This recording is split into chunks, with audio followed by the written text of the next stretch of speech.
Oh, yeah. Maybe you just had your afternoon tea, you had your brunch. Maybe you're on the East Coast, you're putting some chili in the crock pot, you're getting ready for dinner. Maybe you're in Europe, you're having a nightcap, your wife's tucking the kids into bed. She comes into the living room. What does she see? She sees this guy on the TV. She looks at you and she says, I thought we were watching Survivor tonight together. You look at her slowly. You turn. Thursdays aren't for Survivor anymore. Thursdays are for TheoryCraft, baby. Here we are. Hello. Welcome. Thank you for watching. How's it going? How is everybody?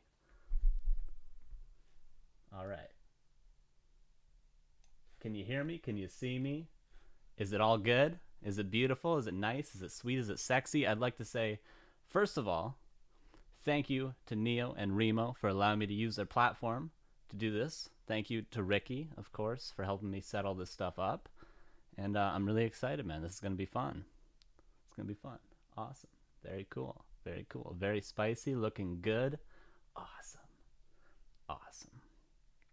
Okay. Right on. So we're going to start. Let's just talk about the format of the show. All right? It's a new show. No one knows what's up. Let's talk about the format. All right? You guys ready? Check this out. Boom. Notepad. Got my pencil. All right. So this is going to be a show done every Thursday, 1 p.m. Pacific. Okay? There's going to be 4 shows a month. Sometimes 5, because sometimes there's 5 Thursdays in a month. But when there is 4, the first week, which is right now, we're going to be doing replay analysis. I'm going to find some replays from a pro player. I'm going to find a concept, something I think they do really well, and I'm going to try to understand it, and I'm going to try to show you. I'm going to watch some replays, and we're going to talk about it. Second week of every month is going to be replay review from you guys. I'm going to get you to send me replays. You can send them to Carson at backtowarcraft.com if you want to have your replay on the show. Do note, I'm going to be very critical because we're looking for things we can learn from. We're looking for mistakes that everyone makes. And even if you're a good player, even if you're a player better than I am, we can still learn from you. We can still take some stuff you do wrong, some stuff you do right, and we can learn from it. So that's going to be the second week of every month, the second Thursday of every month. And then the third Thursday, which would be the 21st, we're going to go back to pro replay review, and we're going to alternate races. So today is going to be human. On the 21st, we're going to do orc, and then next month, the first and third Thursday of that month, we're going to be doing night elf and undead. All right, makes sense? Pretty straight up, pretty straight up. And then the fourth week, we're going to be doing an interview with a pro player. This month, I hope to have Cruncher lined up. I'll let you guys know. And sometimes, it's always going to be 1 p.m. PST, but for the interviews, I might switch it around. It's always going to be on Thursdays, but depending on who I get the interview with, we're going to maybe change that time around. Does that make sense? Everyone good? Everyone cool? All right. We're going to talk more about next week a little later, talk about the user submitted replays, but want you guys to look through your replay folder if you want to sort of go over the strategy that we're going to do today, and maybe send me some replays of your human against an orc. That'd be really cool too, and then we can compare and contrast next week, right? All right, that brings me to the very first episode. All right, let's go. So what is the title of this episode? What is the title of this episode? It is, ba-boom, SoK's simple and effective planning in human versus orc. All right, so who's SoK? Who's SoK? SoK is a Korean human player. He's currently ranked 11th in the world, just behind Infi and Chaemiko, so he's the third highest ranked human in the world. I would say at 11, he's even maybe a little underrated. I'd say maybe you can push him into the top 10. But I'm a pretty big fanboy of SoK, which is why today's episode is based off him. Okay, so that's who SoK is. And what is a plan? All right, well, plan has a Webster's dictionary definition of it, obviously, but it doesn't really relate too much to RTS games. And I think what a good thing we can do is when we're trying to understand concepts in RTS games, we can try to figure out our own definitions of them. So what I've done for plan is I've sort of tried to think of what plan related to RTS is, and try to come up with my own definition. If we're talking about something like macro, it's a good thing. We can look up the Wikipedia definition. It's up there. You can find it, and it will relate to stuff like StarCraft and, Brood War, StarCraft 2, Warcraft, and it will be like overarching definition. But if we want to define it ourselves to try to understand it a bit better, we'd try to dig into that, and it might actually help us. So if we were to define macro, it'd be like, oh, how efficiently we spend our resources, something like that. Or someone might say, having more stuff than the other guy. There's a lot of things, and as you dig into that, you start to understand the concept more and understand how you can get better at these sorts of things. So what I've done with what a plan is I've defined it myself. And this might not be the best definition. You might think of a better way of defining it, and I encourage you to do so. But here is my definition of plan. A plan, an intentional series of actions taken with a goal in mind, orientated around gaining an advantage. All right, let's break this down. An intentional series of actions. Okay, intentional, that's very important, because there are some players and they do things very, very well, but they're doing them based on intuition. And now intuition isn't a plan. Intuition is sort of the groundwork for a plan. We start with intuition, and then from there, we go top down and we figure out what our plan is, what our series of actions that we have to take, but we're actually thinking about them. They're intentional. So I think that's an important little side note. Okay, taken with a goal in mind. So a goal is something like, I want to get my hero level 3. Right? And then, we'd sort of figure out what the creep route would be. What is our opponent going to do? What do we have to do in reaction to that? How are we going to achieve this goal? And then orientated around gaining an advantage. Okay, so what sorts of advantages do we have in Warcraft 3? Can anyone in the chat tell me? What do you guys think? What sort of advantages do we have? I've broken it into 5, but there's probably 20 different ones if you want to keep breaking it down. Let's see. Boop, boop, boop, boop, boop, boop, boop, boop. So 5 advantages in Warcraft 3. And this is what we're going to orientate our plans around. So here we go. 5 advantages. First one. Hey, Courageous. Good, you got one. Gold. Okay, good. And the chat's getting them. Okay, hero levels. That's on there. Good. Gold. Economic. That's on there. Very good. Very good, chat. Thank you. Okay, so the first one, right here, economic. What is that? That is just more resources than the other guy. More gold, more lumber. If you have a shredder and your opponent does not have a shredder, you have a lumber advantage. If you have a second base, mining 2 times the gold, you have a gold advantage. If you're not on upkeep and your opponent is on upkeep, you have an economic advantage. Pretty basic, right? Tech. Tech is a little bit more nuanced, a little more complicated. Of course, we have what we call a tech in-game. We have going from tier 1 to tier 2. We have going from tier 2 to tier 3. But I would almost define a tech advantage also as having units that counter your opponents. So having, let's say, Taurens against Fiends, you have the tier 3 against tier 2 advantage, but you also have the tech advantage because your units counter theirs, right? If you have, let's say, for instance, Rifles against Wind Riders, he has tier 2 units against your tier 1 units, but you're still countering his units with yours, regardless of the actual tech. So I would say you have a tech advantage in that. If your army is better than theirs, if you counter them, or if they're just higher tier, tech advantage. Good. So there's economic, tech. Now we have hero. Someone says items in the chat. That's very good. Someone also said hero before. Very good. Yeah. So hero advantages would be experience, having higher level heroes. You could almost kind of say, like, I have a better hero against them. Like I have a Blade Master against the Archmage. I can win one-on-one very early, but you could also say items would be part of that advantage. Pretty simple, right? You can very clearly see that. Supply, look at the supply. It's literally just the number in the top of your screen, right? Who has more stuff? In Warcraft, again, it's a little bit more nuanced because we have the upkeep. So in getting the supply advantage, sometimes you actually give up the economic advantage because you're breaking upkeep. So, sometimes you give up an advantage to gain another one. Sometimes you gain two with one action, right? In gaining an economic advantage, you might gain a supply advantage as well with like an expansion or something. So sometimes two of these things work together. Okay, and then the fifth one, which is a little bit more confusing, and you might be able to break this down into some different stuff.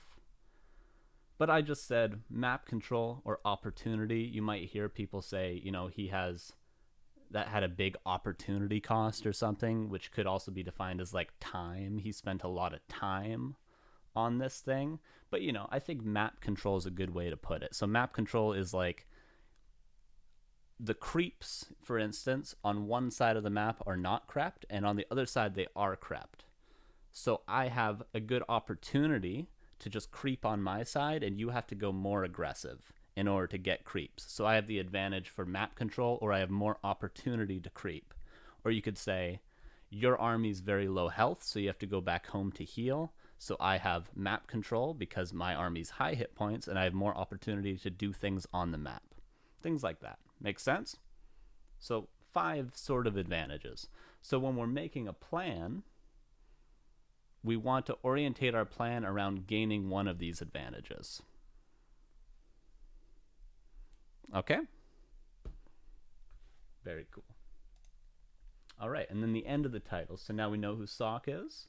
We know how we're defining what a plan is. And now human versus orc. All right, so making a plan in human versus orc. So we have to understand what sort of advantages we want to gain in this matchup. And what sort of goals not only do we want to accomplish, but what does our opponent want to do? Because there's sort of planning that's reactive. You see your opponent do something, and then you react to it, or proactive. You know your opponent's going to do something, so then you do something before you even see them. You don't even have to scout. You know what they're going to do. And in this case, the human player has the luxury of being able to be proactive in this matchup, human versus orc. Because at the highest level, there's, of course, at the lower levels, a lot of different strategies, but the highest level, we're talking about SoK, who's rank 11 in the world, right? So he's playing other people top 10 in the world, top 15 in the world. When we're talking about the highest level of human against orc, we can definitely plan proactively, because we know the orc, the first thing they want to get, they definitely want to get an expansion at tier 2. And that's really what this matchup is based around. The orc is going to try to get, a 34 to 40 supply expo. About the earliest they can do that, they can start building it at about the 6-minute mark. And that's normally what the orc player's goal is you want to get a fast tech as early of an expansion as possible, and you want to get the means to defend that expansion. What are the means to defending that expansion? Well, a level 3 Tauren Chieftain, having a heal scroll, invuln as soon as it spawns, having shamans so that your expansion doesn't get canceled too early, and just having an army that can defend it, and having heroes that can defend it, being in a good position, having the heal scroll, having the invuln, being able to fight, when you need to defend the expansion. Okay, and what can the human do to sort of proactively counter that? Well, there's a couple of ways, and we're going to look at SoK deal with it in 2 different ways today. But pretty much, you can counter expand, right? They're going to be 2 base. Okay, I'll go 2 base as well. You can try to push the expansion, or you could try to cancel the expansion. So pushing would be it already comes up, and then I take a fight there and try to win that fight. Canceling it can be, I just run over there and stop it before it's even finished building. Or counter expand will both be 2 base. That's fine with me. All right? So that's sort of what we're trying to do to proactively counter what the orc wants to do, what we know the orc wants to do. And how we get there is sort of how we're going to plan it now, and how we're going to see how SoK plans it in actually multiple different ways. Because we're going to look at 3 replays, and they're all going to be on the same map, and SoK is going to play all 3 of those games very differently, actually. And there's going to be some mistakes made. In the 3rd game, there's definitely going to be some mistakes made, but the first 2 very distinct games. All right. Another thing we have to look at first as well is what sort of build orders are we going to see? What sort of build orders with this fast expansion, I'm going to try to stop the expansion, do we have to look at? Because, of course, the Orc could be doing Farseer Headhunters. They could be going Blade Master first. They could be going Torn Chieftain first. They could be, Human could be Firelord Tower Rushing. There's a lot of stuff that could happen, but we're not going to talk about those today. We're going to talk about the most standard openings. And when we're talking about the most standard openings in this sort of early Tier 2 expansion style, there's pretty much 3 openings for the Human and 2 for the Orc. All right. And here they are. Ba-ba-bum, ba-ba-bum. There they are. Okay. And what's the difference between these builds? Well, there's obvious differences, but the strategic difference is that your tech timing is different. So all 3 of these builds for the Human, your tech timing is different, and both of these builds for the Orc, your tech timing is different, and that's the main thing that you're pretty much switching when you're doing these. So Human has 2 farm tech, which would be the quickest tech you can possibly get. Human has 3 farm tech, which is a little bit safer because you can build more footmen early, so you're safer, but your tech is a little bit slower. And there's 3 farm tech with tower. So you have those footmen, so you can pressure, creep a bit more, you're a little bit safer, and you have that tower so that you're 100% safe against a potential Farseer harass. And then the Orc has teching with barracks. You have an earlier grunt, you can potentially do more pressure if the Human is greedy, but your tech is slower. You have tech with no barracks. You have no grunt, but you have a much earlier tech, right? And that's, the barracks cost 50 lumber, so your tech is 50 lumber quicker. The Human, 2 farm tech, 3 farm tech, that farm costs 20 lumber, so your tech is, 20 lumber quicker if you 2 farm tech instead of 3 farm tech. If you 3 farm with a tower, it's 90 lumber slower. And we can actually figure out what our tech timing is just based off this. And this is very important in this matchup, and it's very important when you're sort of planning a strategy around what's essentially going to be tech timings, right? Because the Orc is going to expand on Tier 2. They're going to creep their expansion with their second hero. So knowing when their tech is going to be done and knowing when their second hero is going to be done gives us a very good idea of when we need to be pushing that expansion to deal with that expansion, right? All right. So the reason I put those little stars next to 2 farm tech and next to tech with barracks is because that's sort of our ground zero, right? That's when both of our techs, as the Human and the Orc player, are going to be even. So 2 farm tech, and this is, of course, dependent on the map because sometimes the trees are in different places. Sometimes you can micro your peons or peasants quicker depending on the map. And sometimes, it's depending on how many militia you call as the Human. But assuming, this is on Northern Isles, Concealed Hill, maps where the trees are pretty close, and assuming the Human isn't super greedy with using 7 militia right away, you're going to tech with a 2 farm tech as Human at about 2 minutes and 15 seconds. And if you're Orc and you tech with a barracks, again, you're going to be teching at about 2 minutes and 15 seconds. So that's your ground zero. That's when you're both equal tech. That's when your secondary heroes are both out at the same time, right? Makes sense?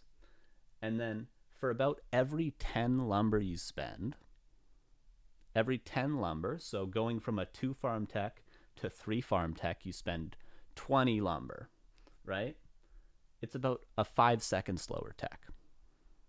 Okay, so going from a 2 farm tech to 3 farm tech, you're 20 lumber slower, so your tech is 10 seconds slower. So instead of teching at 2 minutes and 15 seconds, you now tech at 2 minutes and 25 seconds, and so on. And I have this. I'll show you. I'll show you what I mean. You guys ready? You guys ready? And these are rough estimates, because again, it depends on the map. But here you go. So 2 farm tech, 2 minutes 15 seconds. 3 farm no tower tech, 2 minutes 25 seconds because you're 20 lumber less, so 10 seconds. 3 farm with tower, you're 90 lumber more invested than with a 2 farm tech. So you end up teching at 3 minutes. And then the Orc, 2 minutes 10 seconds, or 2 minutes 15 seconds, or 2 minutes 10 seconds. It's within those to 1 minute 50 seconds. All right, because you're investing 50 lumber into that barrack, so it's about 20 to 25 seconds different. And this is going to be very important in the future, knowing when we scout our orc opponent and decide what build we're doing ourselves, knowing when his tech is going to be done in relation to ours is going to be very important. So you don't have to necessarily memorize all these timings, but you do have to know, okay, I invested about 90 lumber more into my tech than he did, so my tech's going to be about 45 seconds later. So when my Mountain King is 10 seconds completed, his Tauren Chieftain's going to be just popping out. Make sense? Tower is safer, but that's a lot of time behind. Yeah, it is a lot of time. Yeah, and for reference, your secondary heroes take 55 seconds to build. So if your tech is a minute behind, that means when your Mountain King has just started as the human player, their Tauren Chieftain is already out of the altar and walking to the first creep camp. And let's say a creep camp takes 30 seconds to creep. That's 2 camps that their Tauren Chieftain is getting before your Mountain King's even out. So that means they're going to have pretty much a full level advantage just based on the build order that you choose to go for. And if your plan in-game is they're going to expand early, the orc player, and me as the human, I want to stop that expansion, well, if they have a full level advantage, how am I ever going to win that fight?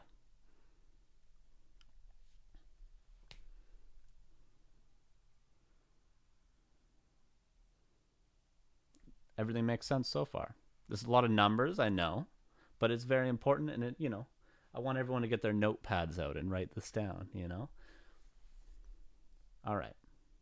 Very cool. Very cool. So now we've broken down who SoK is, how we define what a plan is, how the human versus orc at the highest level sort of works. It's actually a very simple matchup at the highest level. It's just, orc wants an expansion, human wants to stop the expansion, and then, after we either stop the expansion or don't stop it, there's of course another layer of planning that goes after that, but our first plan in the game should always be orientated around stopping that expansion.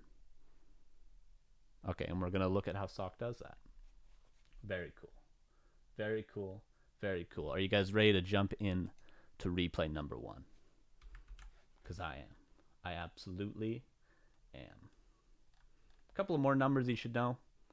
When you build a Great Hall, it takes 2.5 minutes. The tech takes 2 minutes and 20 seconds. And we already said the second heroes take 55 seconds. All right? Very cool. All right. Ba-boom, boom, boom, ba-ba, boom. Here we go into the game. All right.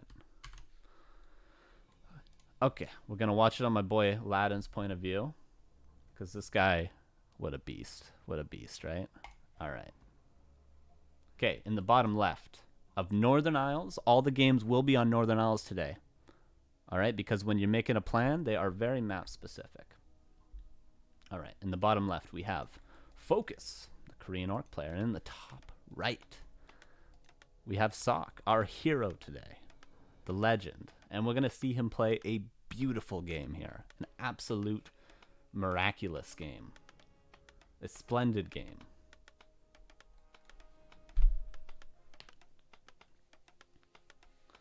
All right. So we talked there was 3 builds for the human. 2 farm, 3 farm, 3 farm with tower, 2 builds for the orc, with barracks, without barracks. Let's see what both players do, and then let's talk about it a little bit. But we have to wait and see.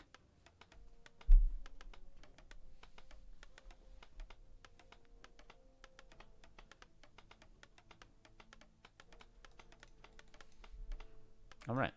Archmage for SoK. For Focus, of course, it's going to be the Farseer, and we know what our first build is. We know no barracks. What does this mean for the tech? Minute and 50-second tech. And it also means, as the human, that there's no way we're ever going to catch up with this tech with standard build orders. So we know that our secondary hero is going to be slower than Focus's secondary hero. All right, what is SoK doing? Archmage, and he's scouting with a footman. Very important because we want to know what build he's doing to compare the tech timings to know how to punish the expansion, right? But we're doing a 2 farm tech. So what does this mean? Let's do a little maths. So 2 farm, no tower tech, or else we would have already built the tower or the 3rd farm. So this means, assuming we don't go overkill with calling militia, assuming we don't call, every militia and stop harvesting lumber, our tech is going to be about 25 seconds later than focuses, right? 25 seconds. So that means when our Mountain King is about right here on the altar, that means the Torn Chieftain is going to be out. He's going to be out, and he's going to be walking to a creep camp.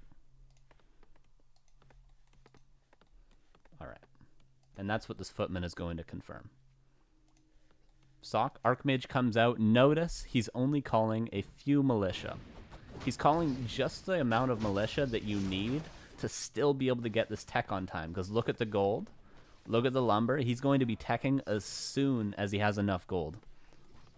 Look at this tech. Look at this tech. Okay. Boom. All right. So that's why he's being conservative with his militia. He's not worried about the harass. He's worried about the lumber that he's investing. And look how fast this tech is. A player's forces are under attack. Okay, Farseer coming in. Doing the standard harass stuff. Trying to put damage on the Archmage. The Archmage trying to put damage on the Farseer.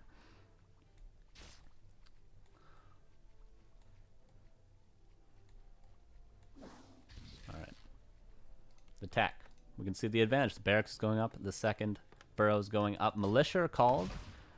The militia are called because there has to be level 2 on the Archmage. Right? Because in order to push this expansion early, we need an early level 3 Mountain King. How do we get an early level 3 Mountain King? Well, we don't creep with our Archmage when the Mountain King is out. So it's kind of necessary to somehow get level 2 early on. And since we've already teched, we can invest some time in our militia to get to level 2. Right? If the Farseer wasn't pushed back this far, then we wouldn't be able to snag this creep camp. If there was wolves in our base, we wouldn't be able to snag this creep camp. But since the Archmage has pushed back this Farseer, we're able to get this level 2.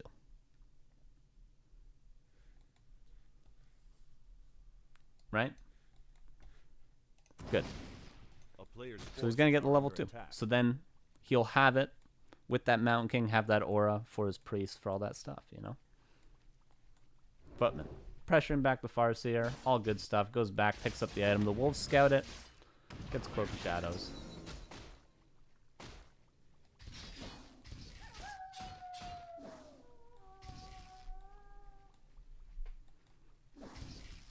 Yes, there's no way... I will say, there's no way of knowing the exact tech timings because the trees are different distances on every map. Militia time is not as efficient or efficient based on the player. Different maps have different efficiency you can micro peons at. So on some maps you can micro with 4 on gold and get 1 extra on lumber the entire time. So there's lots of different things. So when you're looking at tech timings, you should always have a 10-second leeway, no matter what, because if tech timings are never down to 1 second, just because of how the game works. You always should have a 5 to 10 second leeway on the techs. It's not a science. It's not a science. But what I can tell you is by the 3rd dot of night up here, the tech is going to be done, roughly, for the orc player. Okay. SoK, buying claws. Why is he buying claws? Well, because he only built 3 footmen. He's got extra gold. Why is he building a lumber mill? Because he only built 3 footmen. He's got extra gold. Right? He can buy the claws, and the claws are going to serve a very crucial role in the future.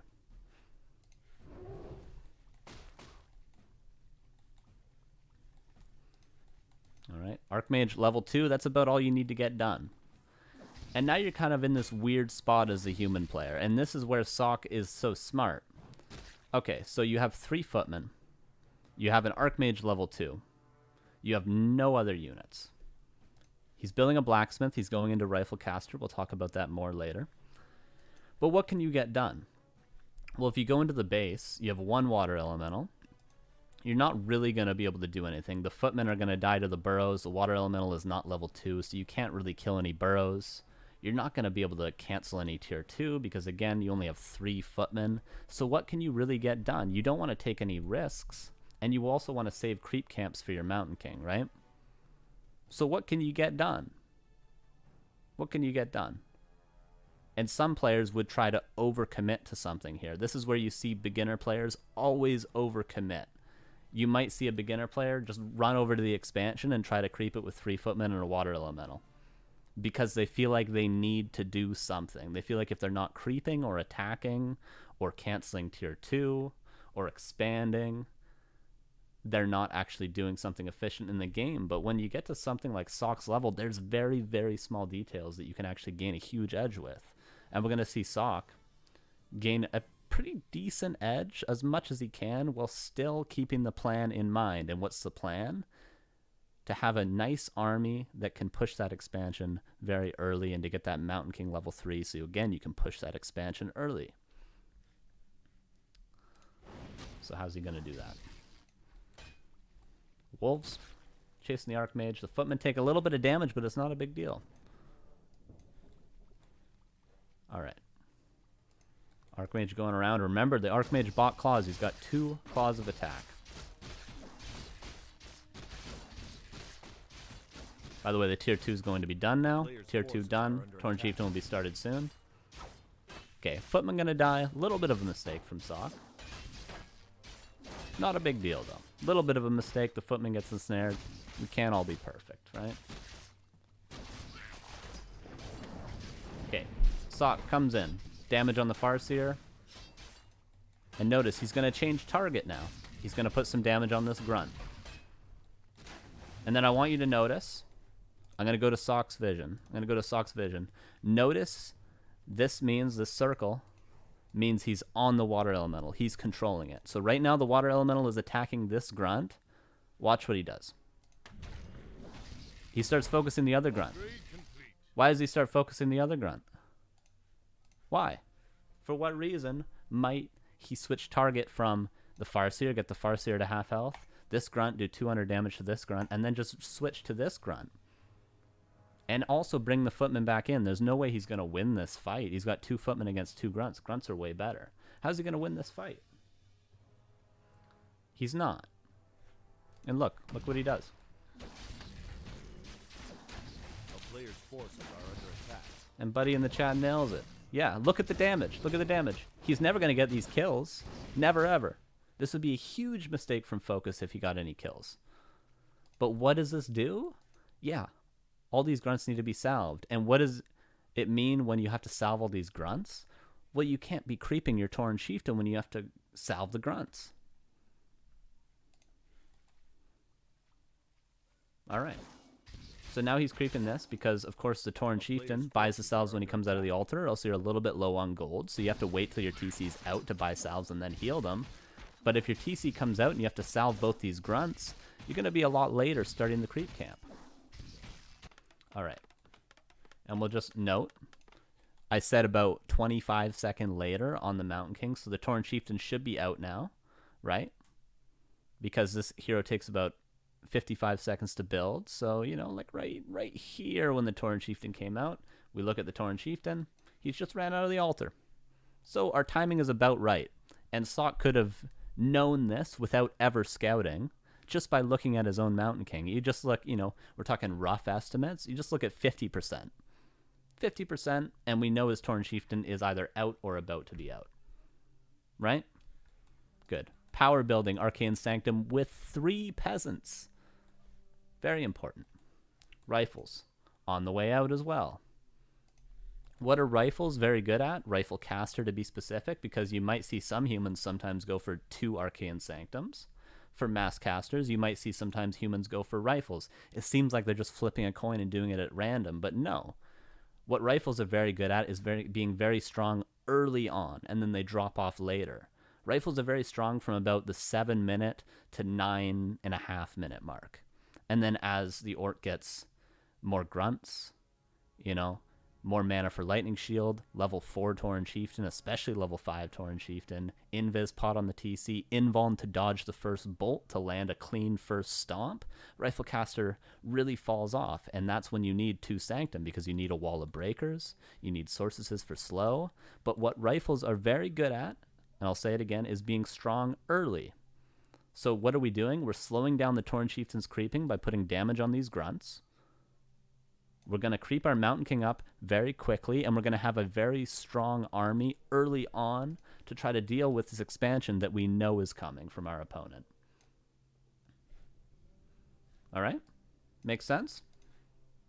Good. Okay. Archmage coming back in. We're going to see SoK attempt to go for salve cancels, but maybe it won't work. But look, all this time the Tauren Chieftain could be creeping. Tauren Chieftain could be creeping, could be creeping, could be creeping, could be creeping, could be creeping, could be creeping, could be creeping, could be creeping, could be creeping, and now he's going to start. So that play didn't buy us a lot of time. It bought us about 10 seconds extra. But every second counts in these sort of matchups because we need to hit a very clean timing. Mountain King comes out, Militia called, immediately goes to the expansion, and we're going to see the Archmage run away. Because all this experience needs to be given to the Mountain King. Player's forces are under attack. Tauren Chieftain, creeping. Footman, scouting. Because he didn't actually see the Tauren Chieftain, right? And what are the 3 creep camps the Tauren Chieftain could creep when he comes out? Well, he could creep this guy, which gives you an earlier level 3 because it's pretty far away, but it's still close to your base. And then you can immediately run down here, and then you can creep this. Or you can start with this and get the earliest possible expansion. The earliest possible expansion would be around the 6-minute mark if he started this camp immediately when his TC came out of the altar. Or you can start here. So what SoK's doing is he's clearing all the 3 options of the Orc player to find out when is the expansion going to go up. Because you obviously need to creep the camp before you can build the expansion. So again, he's giving himself an estimate similar to the Footman that scouted the tech timing earlier to when is this expansion going to go up. Make sense? Good. Mountain King, creeping away. Tauren Chieftain, Potion of Greater Mana, a very good item. This Footman, again, buying a little bit more time because he's threatening salve cancels. Focus has to kill this Footman or else he's going to get all of his salves canceled. So again, a little bit more time bought. Mountain King going for the shop right away. Because he can, he just scouted where the Tauren Chieftain was, and he knows the TC has to creep the expansion still.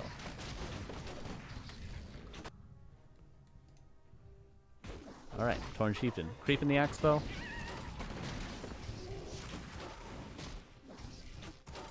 Rifles on the way out. Archmage is creeping with the Mountain King. 1, because SoK is taking a very greedy camp. But 2, because he scouted that the Tauren Chieftain didn't go for a super early expansion. So he knows he has a little bit more leeway. I said before, the earliest possible expansion is around the 6-minute mark. But now, Focus's expansion is going to be at least a minute later than that. Because 1, he knows that Focus started with this camp, and 2, he delayed him with those Footmen and those forced salves. So he knows he's got a little bit more time, so he can even try to get the luxury of getting a level 3 Archmage for level 2 Aura. Right? So he's got a little bit more wiggle room now. But still, if the expansion is going up as early as it can at 6 minutes, the expansion takes 2.5 minutes to build, and then you start profiting. So you have until about the 8.5, 9-minute mark to really push the expansion before the Orc starts to get out of control with that economic advantage. Good? Okay. A player's forces are under attack.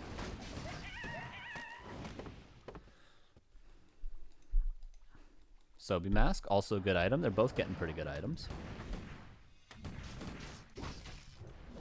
We'll see when the expansion goes up. It's still being delayed. Again, remember, 6 minutes could be the earliest he could build it. So it's going to be at least a minute and a half late. So the expansion would be about 70% done at this point. Tauren Chieftain going to get level 3. Ring of Regeneration is pretty good, actually. Forces are under attack. Both players going for the heal scroll. This is kind of neat as well, because both players would love to get the heal scroll and invuln. Like, if SoK could get it, he definitely would. But Focus 100% needs it, because you need the heal scroll against the Mountain King. You need the invuln pot to dodge the bolt to get a good stomp to hold this timing that he knows is coming towards his expansion. But what's interesting about SoK threatening to buy the heal scroll is that Focus's gold, he didn't have enough gold for the expansion until about now. So in forcing him to buy the heal scroll and the invuln as soon as it spawned in the shop, it delayed the expansion even more. Which I don't think was entirely intentional, but it's still kind of a cool play. You force the Orc to immediately buy those things, instead of maybe waiting around here for 20 seconds and then buying them. so that the expansion's a little bit earlier. So again, more and more delay. And it's just adding up slowly. This has been about, you know, the damage on the grunts, the footmen threatening to cancel the salves, forcing to buy the heal scroll immediately. It's added up to about 30-40 seconds more delay. You know, and then, you know, the fact that Focus went for this camp first and then this camp, you know, maybe 40-50 second delay. So that ends up minute and a half.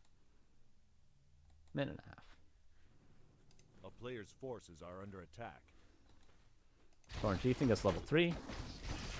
Good items. The Mountain King, about to be level 3.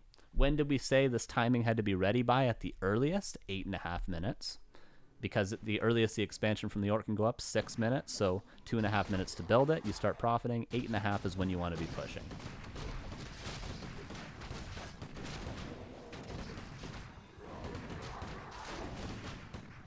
Okay, here's the expansion building. 35 supply for Focus because he bought that heal scroll and invul. His army's a little bit lower or smaller. Mana pot going to be purchased. Very important for this push. You need a mana pot as part of pretty much your army. But here we go. 8 minutes, 25 seconds. And SoK's ready to go. He's got a Scroll of the Beast even. He's got a Sobi Mask. He got a mana pot. Let's look. He's got Dispel halfway done. It will be done by the time he reaches the expansion, maybe a little after.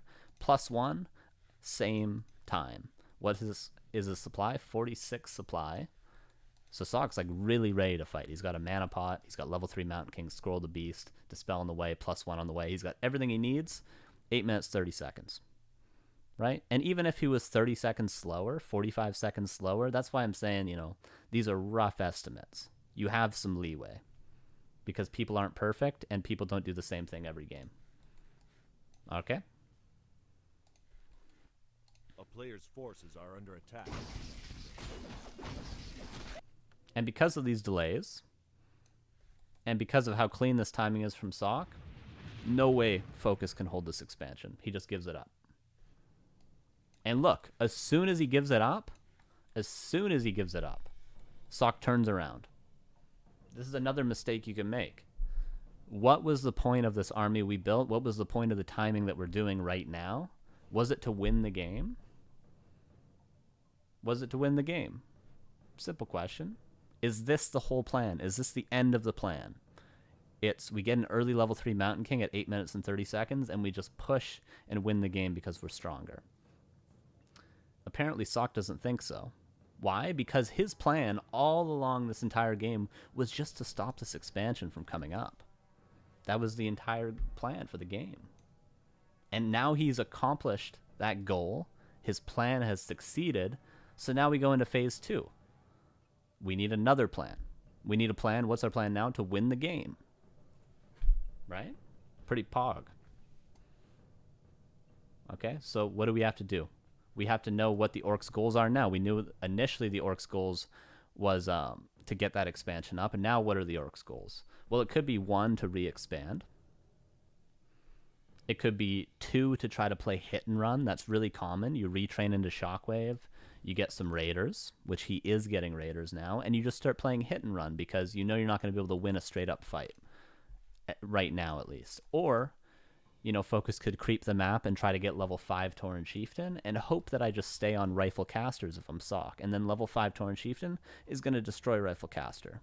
So there's sort of 3 options that Focus could do. Re-expand, hit and run, level 5 Tauren Chieftain. Or he could do 2 of those at the same time. So SoK, knowing that this Rifle Caster army is not supposed to end the game, Player's forces are under attack. he's just going to start creeping.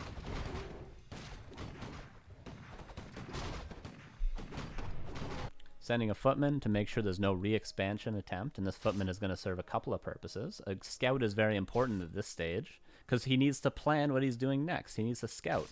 What does he see with the scout? Well, he sees the peons going back home, so he's not re-expanding. And he also sees raiders. What do raiders mean? Maybe he's going to play hit and run. How do I react to that? Well, first, he's going to get 2 Arcane Sanctums, because you need to get breakers to deal with a high-level Tauren Chieftain. You need breakers. You need, you know, about 6 breakers to deal with that stomp. You need sorceresses to slow. or else our whole army is just going to die to stomp. We can't stick on Rifle Caster the whole game. We need 2 Sanctums. So he's getting Sorceresses. He's getting a 2nd Sanctum for Breakers. And what's he doing against the hit and run? He's starting to tower up. And he's building a farm wall so that the Raider Shockwave Harass wouldn't be effective. And this is so that the Torrent Chieftain won't be effective. The Scout is to try to stop another potential expansion attempt. So he's checking all of his boxes. He's countering everything. He's countering the 3 main options that Orc has when their first initial plan doesn't work, which is this expansion. All right, we're both going to creep the map. Focus trying to get level 5 Torrent Chieftain because he's a good player and he knows that he needs level 5 Torrent Chieftain. He's going to bring peons across the map to try to expand. So he's not playing the hit and run style. That was one option. What he's doing is he's playing the re-expand, get level 5 Torrent Chieftain to try to kill the Rifle Caster army thing.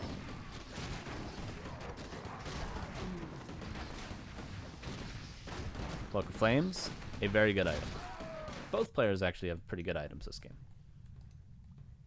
Ring of Regen, a lot of claws, push a greater mana.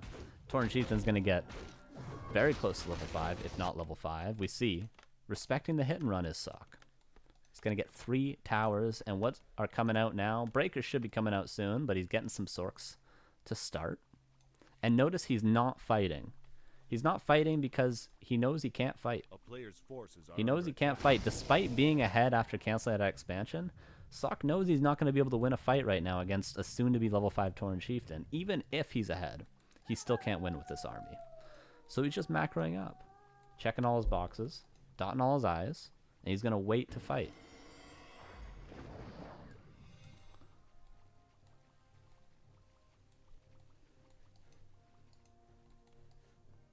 Peasants going across,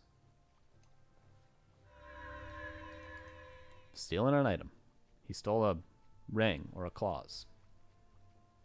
He's been sending invis units to scout the game. He's sent invis water elementals. He knows that this expansion is going on and he's going to cancel it.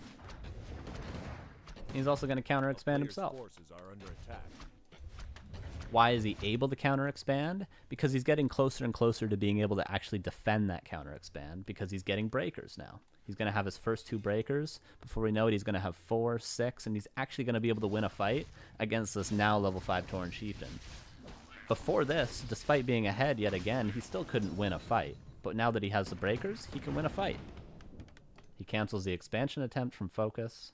Focus is banking a lot of gold because he's a good player and he knows that SoK doesn't want to fight. So he knew he was able to bank for over 2 minutes is how long he banked for. So now he's banking, he's going to break, and he's actually going to end up with a supply advantage.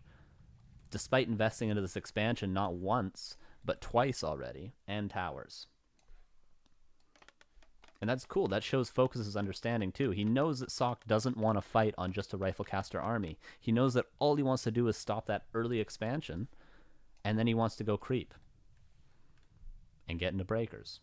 So that's why Focus is banking, and how cool is that? Torrent Chieftain level 5. Nice arcane research. We see the towers can reveal it. We'd still like to wait for the breaker numbers to get up. Ideally, we'd still like to wait. As we can see, more coming out. The expansion is mining. We know we canceled Focus's expansion, so we can just chill.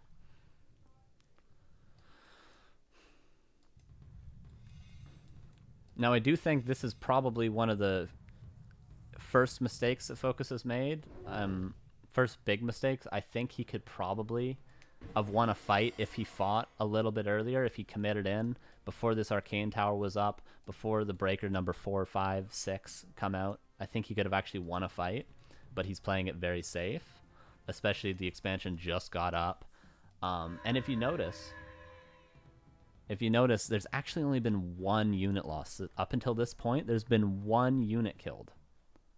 Or 2. Yeah, there's been 2 units. There was a footman here that died to the Torrent Chieftain when he first came out, and there was the footman here that died to the Raiders.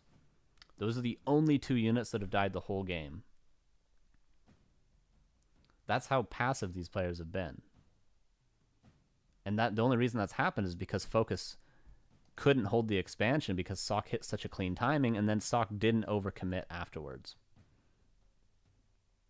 Very smart from both players, but despite that, despite both players really understanding when they're strong and when they're weak, I think Focus underestimated how strong he was before this tower was up and before there was more than 2 breakers. I think Focus could have maybe fought and broken this expansion. But it's hard because, you know, you're fighting in range of towers. There's a mana potion. You know, he didn't have a shop nearby. He wasn't nearby home. You know, he had 2 heal scrolls. But maybe you could say that's the first big mistake that Focus has made this game. Other than that, I think both players have played really well. I think SoK just had a very strong plan.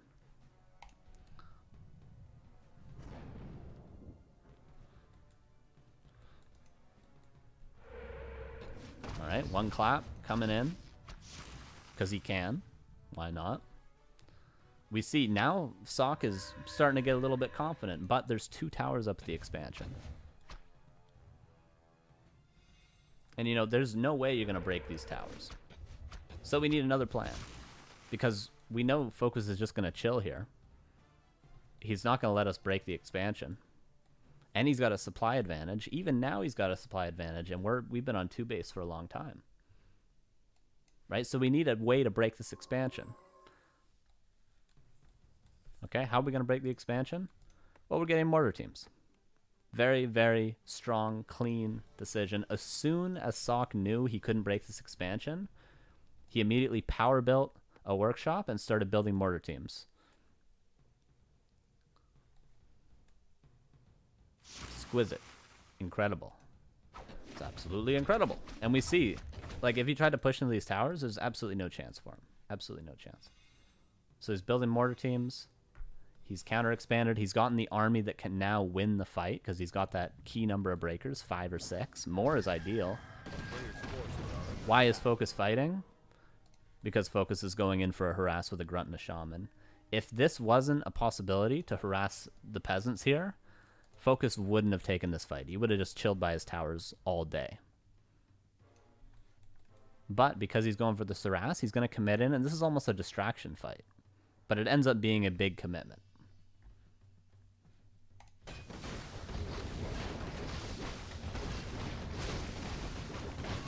Torn Chieftain, we see he can't get any stomps off. He's gotten a stomp on 2 units and a water elemental there. And that's just because there's a wall of breakers.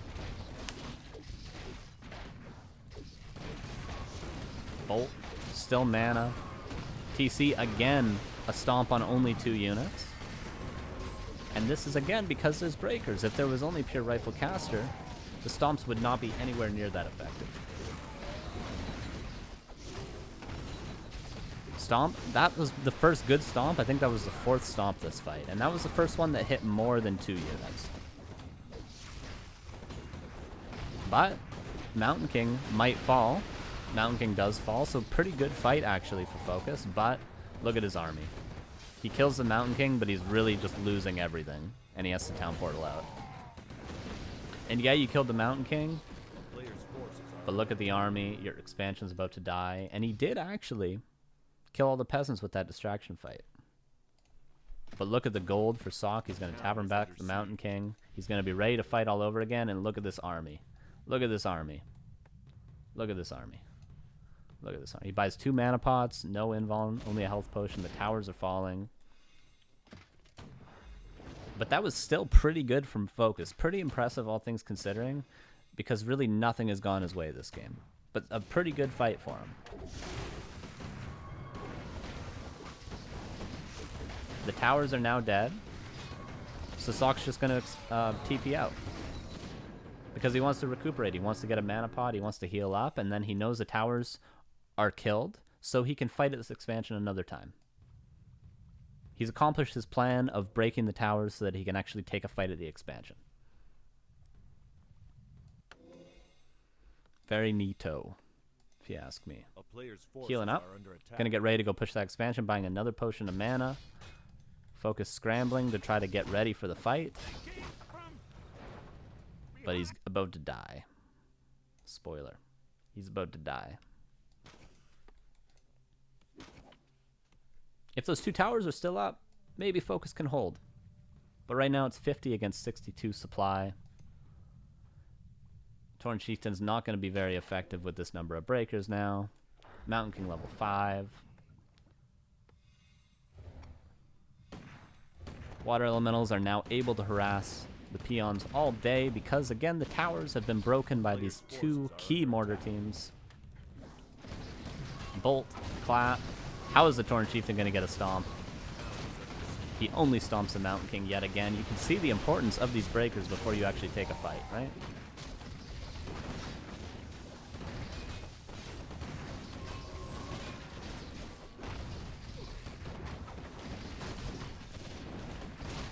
Mortar teams turn out to be actually pretty good against Orc.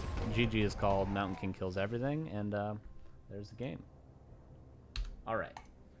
So what happened in that game? What happened in that game?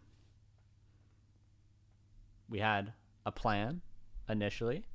We know our Orc opponent's going to expand. We want to stop that expansion. Right? We want to stop that expansion. So what did we do? We got a very early tech to keep up with the creeping of the secondary heroes so that our Mountain King was even experienced with their Tauren Chieftain so that we could win a fight early on. We went Rifle Caster to break the expansion. We successfully did that. Our opponent canceled the expansion, and then we analyzed what can our opponent do to get back in the game now that we've stopped their expansion. He can do 3 things. We counter all 3.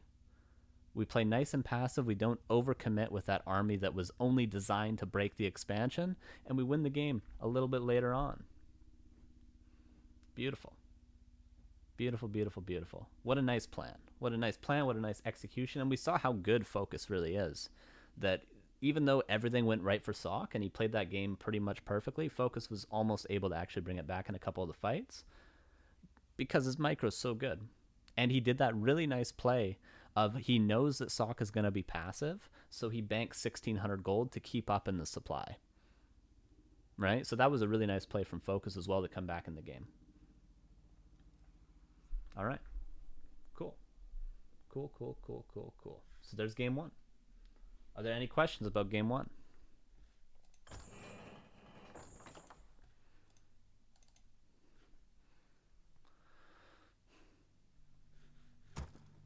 Boo, boo, boo, boo, boo, boo. Whose vision do we go on this game? We'll go back to Warcraft Neo. I know that guy. Oh, thank you for the sub. Patrick Swayze Express. Awesome. And also Sickies and Ark. Appreciate it. Thank you for the support. All right. Going into game 2 is going to be on Northern Isles again. And it's going to be SoK against now Lin Guagua, who's a Chinese Orc player, a very, very strong Chinese Orc player. Very good, actually, especially against human, if I dare say. If I dare say. And we're going to see SoK again. He knows Lin Guagua wants to go for that early expansion. He knows what Lin Guagua's plan is on his side of things, but he's going to have a different way of countering that plan this game. The first one was he wants to build up a strong army early on and then push that expansion and actually fight at it and stop it. This is going to be a roundabout way, but to accomplish the same goal. Okay, let's jump. Let's jump to the game. All right. So here's SoK, red human in the bottom left. Lin Guagua. Yellow Orc, as always, in the top right.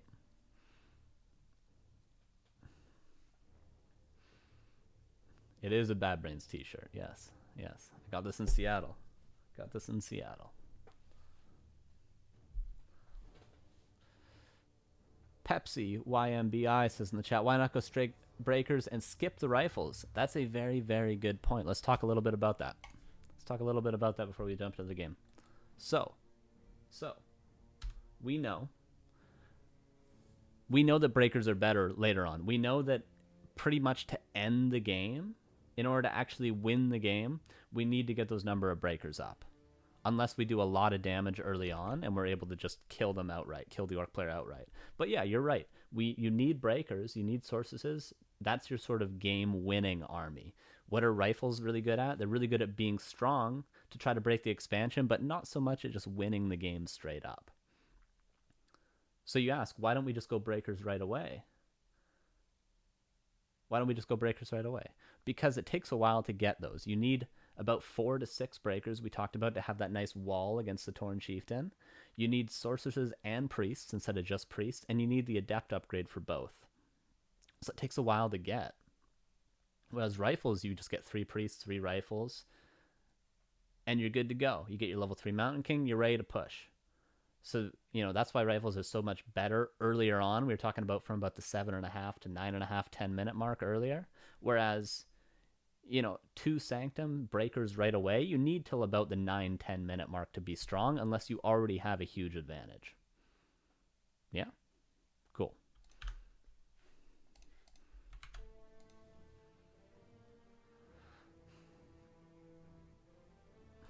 All right, Linguagua. We're going to see already he's going for the no barracks tech, which is the most common in this matchup currently. And we're going to see SoK. Maybe he's going to do something a little bit differently. Just maybe. Just maybe. But I will ask you guys. No barracks tech on Northern Isles. When is the orc going to be teching by? When's the orc going to be teching by? Thank you, Bidu, for the sub. And shout out to Yaz in the chat. How you doing, buddy? Good to see you. And Nubby Quakes, of course. When is he going to be teching by? 1 minute 50 seconds. Beautiful. Beautiful. And what's the earliest we can tech by as a human? 2 minutes 15 seconds. So no matter what, SoK doesn't know this yet, but we know this. No matter what, we're going to be 25 seconds later on our secondary hero. No matter what. Even if we do the fastest possible tech within the standard meta. Again, footman scouting, because we want to see what his tech timing is. Archmage on the way out, and ooh, a little bit different. What is this? 1, 2, 3 farms and a tower. Okay. All right. What did we say earlier about this build? 3 farms and the tower. What did we say? Well, 1, the tech is going to be very, very, very late. How late is it going to be? It's going to be about 55 seconds around there, a minute, let's say a minute later. So that means by the time my hero just starts, my Mountain King, your Torn Chieftain's already out on the map. So again, we're going to be a full level behind if we start creeping right away at tier 2 and they start creeping right away at tier 2. Full level behind. Very cool. But what do we gain from 3 farms and a tower? Well, the tower grants us safety in our base so we can go further out on the map. The 3rd farm grants us more footmen, so we can put more pressure on the orc, and we can also creep faster. So we're more safe to go aggressive on the orc side of the map, and we're more safe to take creep camps aggressively. So it grants us a lot of things, but what it doesn't grant us is that early tech for that early strong push that we want to do against the expansion. But our goal with this build is still to stop the expansion. So we're going to see how SoK does that despite having a late tech. Bidu gifting a cruncher, thank you. All right. Going to see how he deals with the expansion despite the late tech. All right. Again, we saw last game only 4 militia called, and he went for a quick creep camp. This game 6 militia called, all he had available, and he's going for a very greedy creep camp that will take the militia a long time to creep. So even more lumber being lost. Linguagua already teching on his way over. But the Archmage is already going to be level 2. Wand of Mana Stealing, pretty bad item, but that's alright.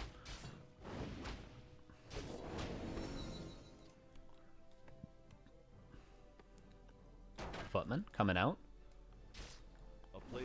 Peasants might fall, but again, we already knew our tech was going to be a little bit later, so this peasant is going to go down.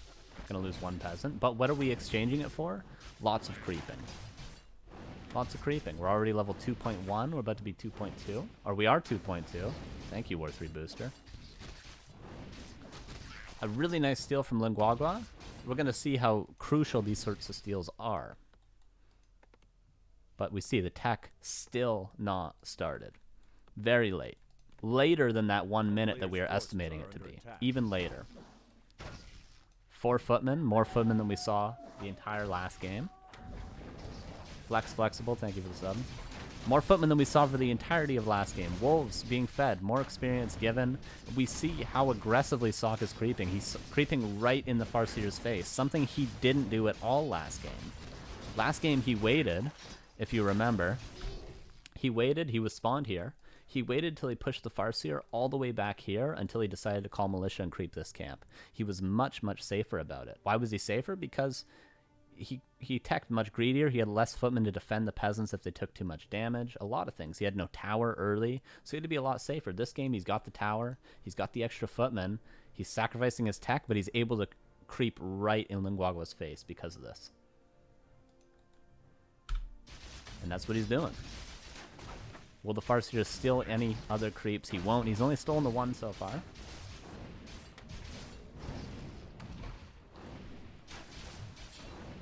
Water Elemental. Might go down. Maybe not. Okay. Archmage. Almost level 3. Oh. Militia again being invested, and this is going to guarantee this Archmage level 3. Alright. So the tech started at 1 minute 50 seconds. A tech takes 2 minutes and 20 seconds to complete. Should Linguagua's tech be finished? Well, a good way to know this in-game is if they tech without a barracks, is it the third dot of night? Third dot of night means it's around the 4 minute 20 second mark. Blaze it. And the Orc's no barracks tech will be finished. So, how does this line up? SoK gets level 3. He invests a lot into getting it, but he does get it. And now right when the third dot hits, right around when the tech is finishing, he knows that he can go across the map with these now level 2 water elementals. And he's got to do damage because look at his tech. Look at his tech. Barely even started. Kevin Warcraft 3 getting gifted by Bidu. Thank you. Look at his tech. He's got to do something because the expansion is going to come up and the Mountain King is going to be out like 2 minutes later after it's already up. So he's got to do something here. He's got to do something. We're going to see what he's able to do because he's invested so much into these early footmen, early militia spent, early tower, early third farm. He even invested into Boots of Speed. So here comes SoK. He knows the tech just started, as do we, because we did our homework and we know when the tech timing is. And he's going to go for the burrow. Notice he's not going for the tier 2 buildings. And this is, you know, debatable, but important still. We'll see how much damage he's able to do with this harass, because this is what the entire early game was structured around, is this harass. Linguagua getting a surround on the Archmage. Alright, TP out because of the surround. Bestiary cancelled. Okay. Okay. So this is a very crucial point in the game. Very crucial point. This is a similar point to that 8.5 minute mark that we were talking about last game, when SoK was very strong. He just got his level 3 Mountain King. He just got a potion of mana from over here, and then he was running down to cancel the expansion. So that was his plan, right? His plan was to be strong at that time in the game and come and stop the expansion, and he succeeded. This game, he had a bit of a different plan. Get early level 3 with any cost, you know, look at his tech, go across the map, deal damage to the economy. He managed to kill a burrow and cancel a bestiary despite a very good defense from Linguagua. He got a surround on the Archmage immediately. And what does this do? Well, it's not, you know, pushing the expansion, it's not canceling the expansion, but it's hurting the economy enough that there can't actually be an expansion ever. So it's indirectly stopping the expansion. How cool is that? So this is another way to stop it. Now Linguagua, he's supply blocked. His Torn Chieftain's out, but if he wanted to go across the map and expand right now, he doesn't have the lumber. And he's still got to invest in another burrow because this will only put him at 31 out of 31. He doesn't have a bestiary. His lumber's destroyed. His lumber's destroyed. And this isn't even in the end of the harassment. So the expansion, despite SoK not being able to take a fight if the expansion was up, despite him being very weak army-wise, he still indirectly stopped the expansion. Pretty neat.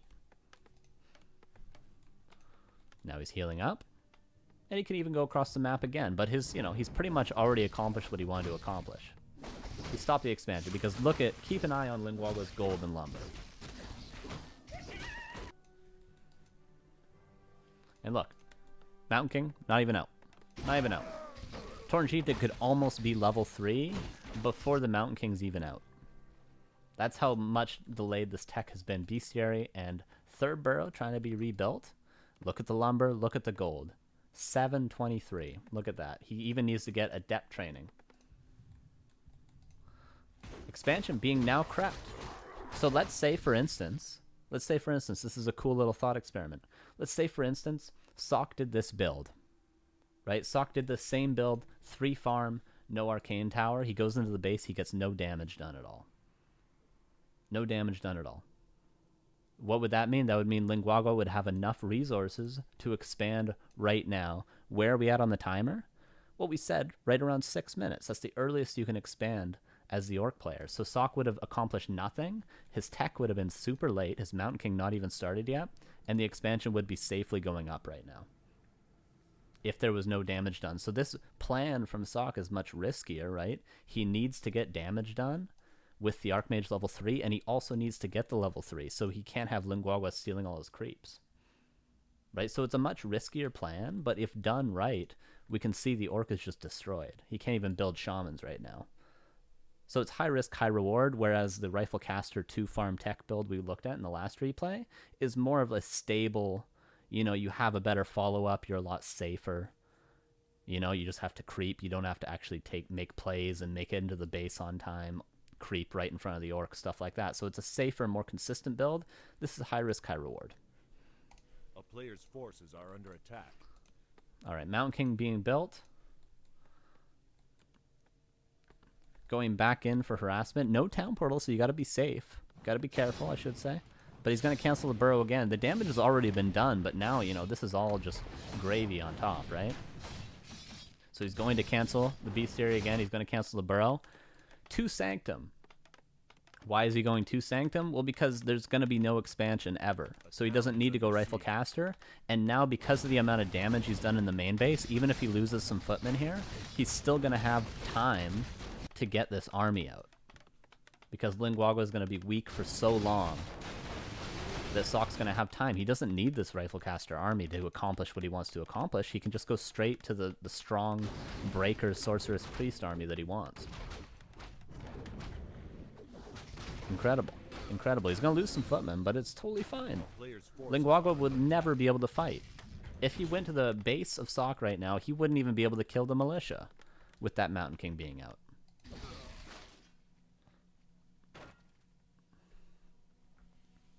Mountain King coming out. We saw last game he was rushing to creep. You know, as soon as the Mountain King came out, he called militia and went straight to the expansion, solo crapped it with the Mountain King because he wanted to get that crisp, clean level 3 Mountain King timing. This game he's being a little bit more lenient. He's going to heal up his footmen. He's going to continue to harass with his Archmage because he's got more time, because he knows there's not going to be an expansion ever. And he's got to wait for his army anyway.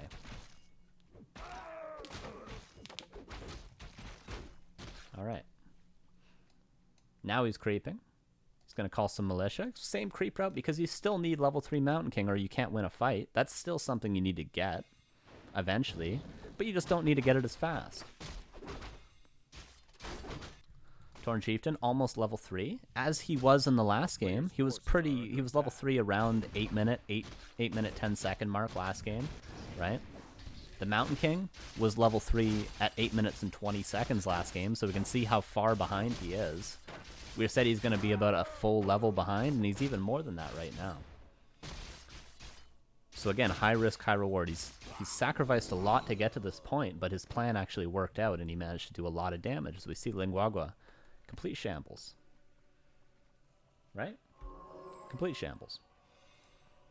And now, is SoK able to fight right now? Generally, he wouldn't if he didn't do a lot of damage, but I'd say he's not in a terrible position. Because he's done so much damage, there's no Shamans, there's no Raiders, but if there was 2 Shamans and a Raider here right now, this would be a horrible fight for SoK, which just shows the weakness of Double Sanctum right away. He's got 3 Priests.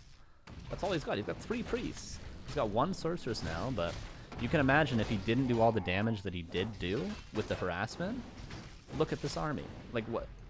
Look at this army.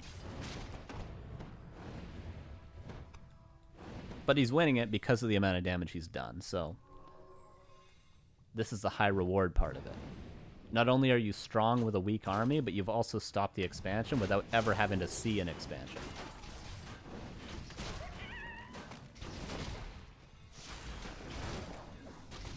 Thorn Chieftain, level 3.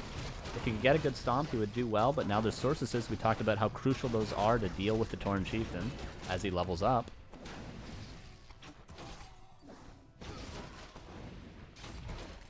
Militia being called. Doesn't even need him, but he's going to secure the shot because of it. A player's forces are under attack. And now we see, you know, look at the army. 3 Sorks, 3 Priests, and now he's got to get these researches, right? He's got to get the Breaker, Control Magic. He's got to get the Invisibility. Very important, both of those upgrades. He's already got Dispel, I imagine. He does have Dispel, but we just see how much time is invested in the production cycles of both Sanctums in order to just get the upgrades you need, right? So picture a world yet again where SoK didn't do a lot of damage on that initial harass and then still went into 2 Sanctums. Linguagua would have a huge army and expansion on the way, almost finished, and SoK would be researching Invisibility, right? So we see he's done a very good job with the amount of damage he's done this game, but you can see how risky it is. Just how risky it is. There's a world in which this Orc army is huge and there's an Expo up.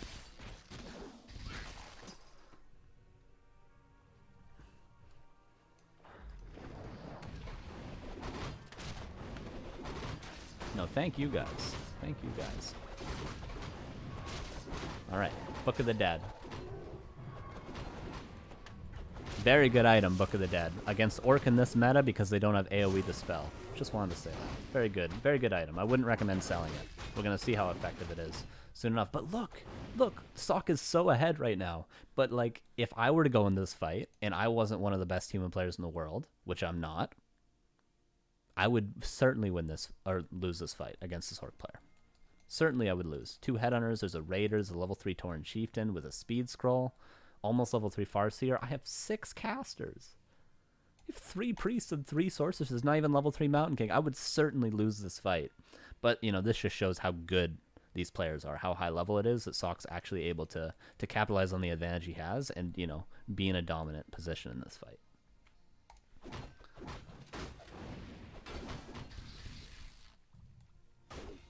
But look, this is terrifying if you're a human player. There's 2 Headhunters. There's a Tauren Chieftain level 3 running at you. There's a Raider ready to ensnare some stuff. I have no breakers. A player's forces are under attack. I have no breakers, right?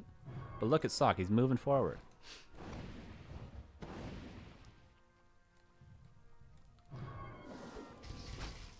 Raider. Gonna get a Sorceress.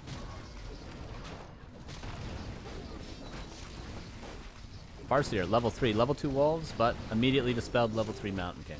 But again, look, the Raider is now dead, so SoK can kite a bit better. Book of the Dead going to be very effective. First Breaker's only now coming out, though. Look how spooky this is. Look how spooky this is. Tauren Chieftain, forced out. Town Portal, but the Book of the Dead in the back kills 2 Shamans. You don't have enough mana to deal with the summons, so...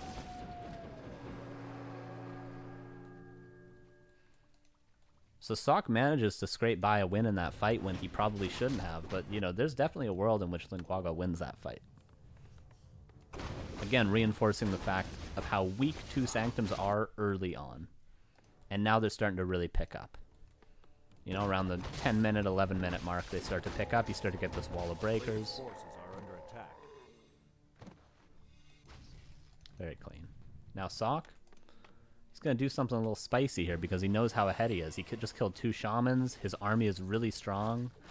He's about to creep jack Linguagua yet again.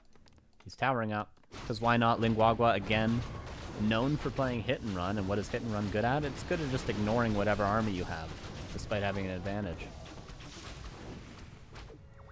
So he's getting ready for the potential Shockwave retrain hit and run that we talked about last game.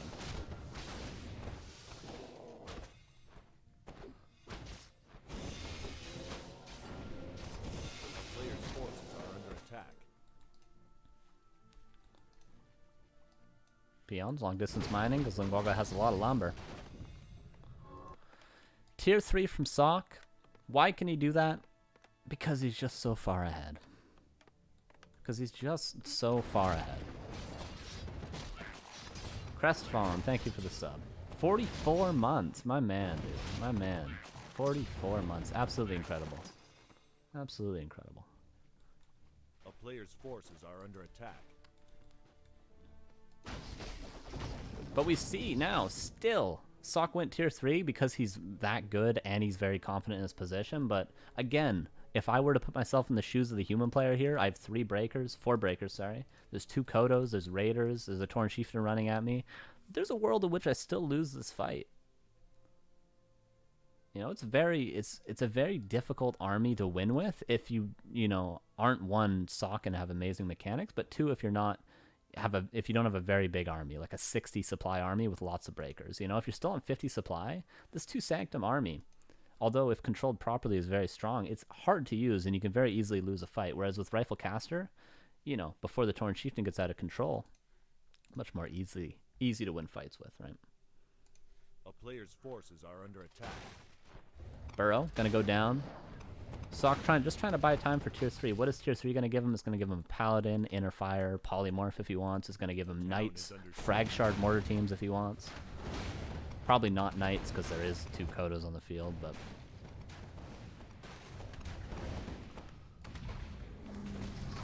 again, even supply. And this could be a fight that I would lose, but SoC is very good, so he's gonna win it. A player's forces are under attack.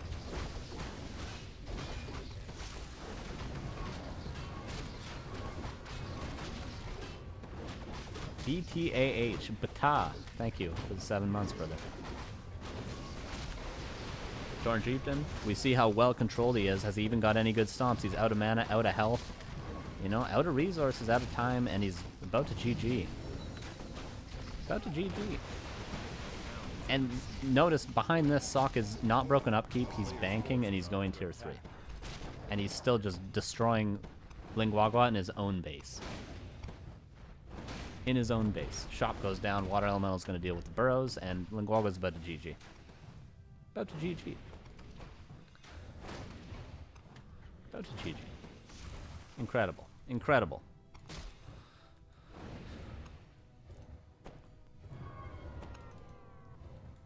Was SoC ever in danger? Was SoC ever in danger? Was he ever in danger? I don't think so. I really don't think so. He even took fights that were unnecessary. He took fights before his Mountain King was level 3 when Lingwagwa was already level 3, right? Was already level 3.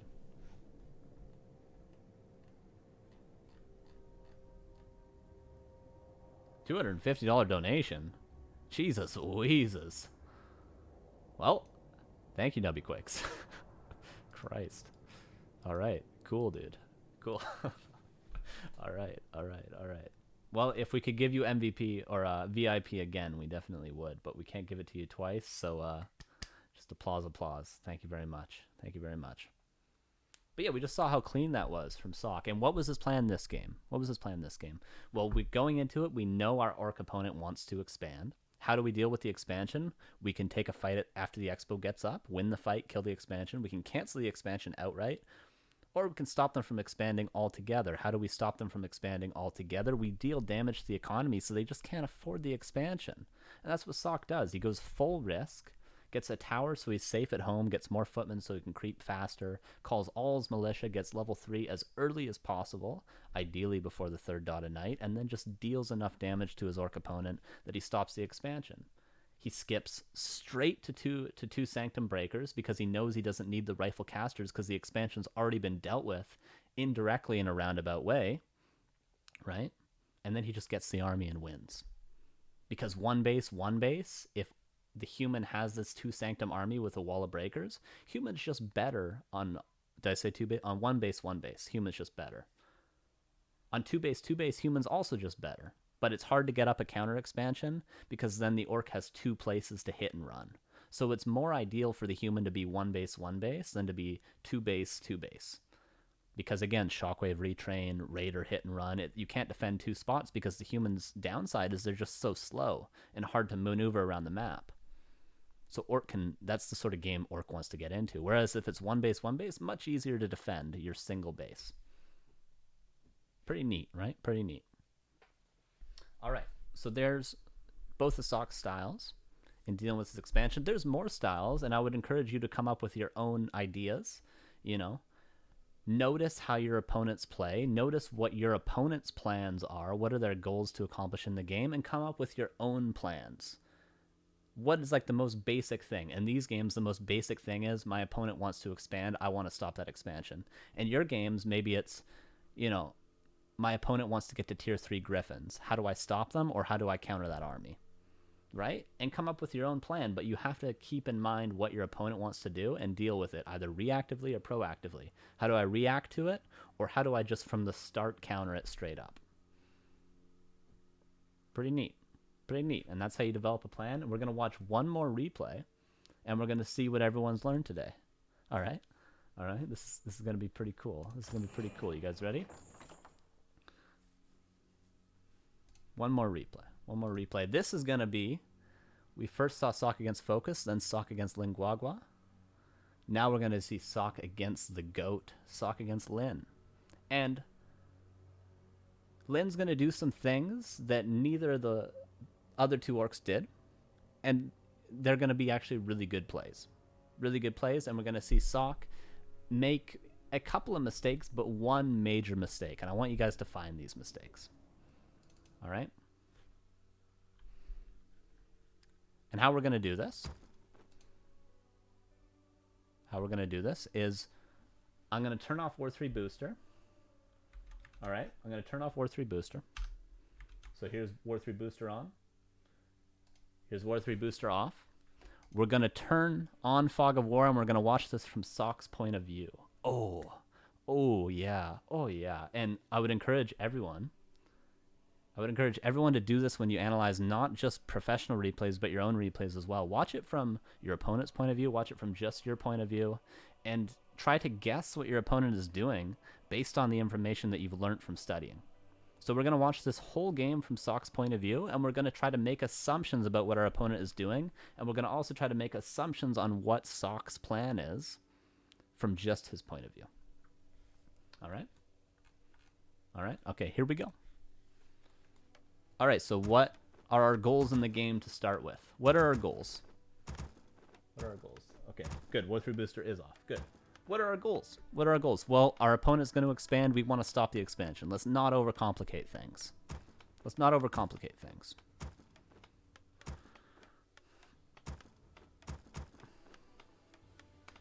Let's not overcomplicate things. So we've learned there's a couple of ways to deal with that expansion. We can try to stop it from ever getting up, or we can try to hit a nice timing and stop it after it gets up. Right? So let's see what we want to do. OC, thank you very much. Bobby himself. I appreciate it, man. 14 months. 14 months. All right. Yeah, so let's see what his plan is. And now we know, based on the two build orders we've seen, you know, what sort of ideas SoK is looking at. Job's done. And if we notice, we can already guess, like, this is so cool. This is so cool. We already know, just based on where this altar is placed, what SoK's entire game plan is. What can we get from this altar? Well, for one, the base is open. When you go rifles, you want your base to be open. When you have a 2-farm tech, you want to be able to defend your peasants better because you don't have a tower. You want to bring your Archmage back here. So the base is open. He can defend his peasants with the Archmage. And the base is open. The rifles won't get stuck. Whereas if he was going 2 Sanctums, the base can be closed because you have a tower to defend the peasants, and the Sanctum units can make it through already. So, and also, the altar is on the side he wants to creep on. He wants to creep the green camp, not the orange camp. So just from seeing the altar, we know what's going to happen in the next 9 minutes of the game, because we know how SoK is planning these games. If we were to study a different human player, they might have different plans, but after watching a couple of their replays, we'd be able to defer these things as well. Pretty pog. Pretty pog. So yeah, we're going to see a 2-farm tech. And we're going to see an attempt at a clean timing. Because that's our plan. That's our plan. We don't know if it's going to work out. We might get stopped in our tracks. But we're going to try to hit a clean 8.5 minute timing with level 3 Mountain King, 46 supply rifle caster, Dispel, Mana Potion, +1 rifles. And we're going to try to march our way over to the expansion and stop it. And before we reach tier 2, we're going to try to get level 2 Archmage, and we're going to try to, without overcommitting, delay the Orc as much as possible, because we only have 3 footmen. Right? What do we have to do first? We have to scout, because we have to know the tech timing of our opponent, so that we know when the expansion could potentially go up, and know when their secondary hero is going to come out. So that's why we're scouting. We don't want to overcommit to militia, because we want to tech quickly, so 3 militia called. Makes sense.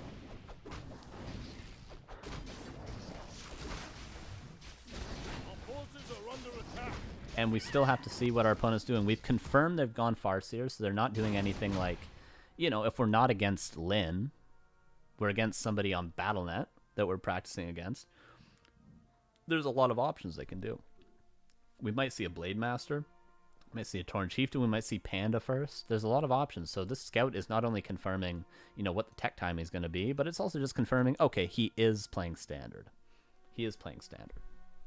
Which we can expect at SoK's level, but, you know, at my level, you can't. Our forces are under attack. Footman going into the base. What does the Footman see? Well, the Footman sees the barracks is coming up after the tech, as is the second burrow. So we know what the tech timing is, because we know what the tech timing on Northern Isles when there's no barracks is. We know 1 minute 50 seconds. 1 minute 50 seconds. Very cool. What can we defer from this? Well, we can defer that when our Mountain King is about 60% done, right? So when our Mountain King is like here, if this is the bar, we know that Torn Chieftain's already going to be out. When our Mountain King is that far out of the altar, we can send us another scout and confirm, is the Torn Chieftain creeping this? Is he creeping this? Or is he creeping this? Because we know he has pretty much 3 main options of creeping. So when that timing hits, we're going to scout these camps, and then we're also going to be able to deduce what the expansion timing is going to be. And we're getting all that just off seeing he has no barracks. All of that. We also have to follow it up with, of course, that scout I was just talking about when our Mountain King's about to be out, to see where the Torn Chieftain runs to. But this is, we're getting this. We're not just scouting blindly and going, oh, it's an Orc player. We're scouting and we're getting a full game plan, a full set of timings in our head, all just from this little bit of information we've gained. Pretty neato.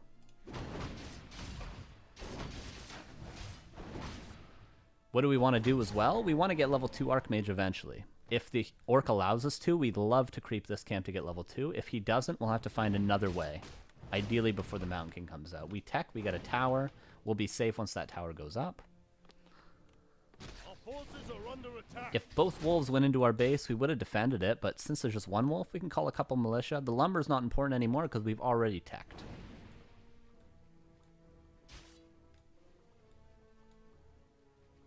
Incredible, as they say in French.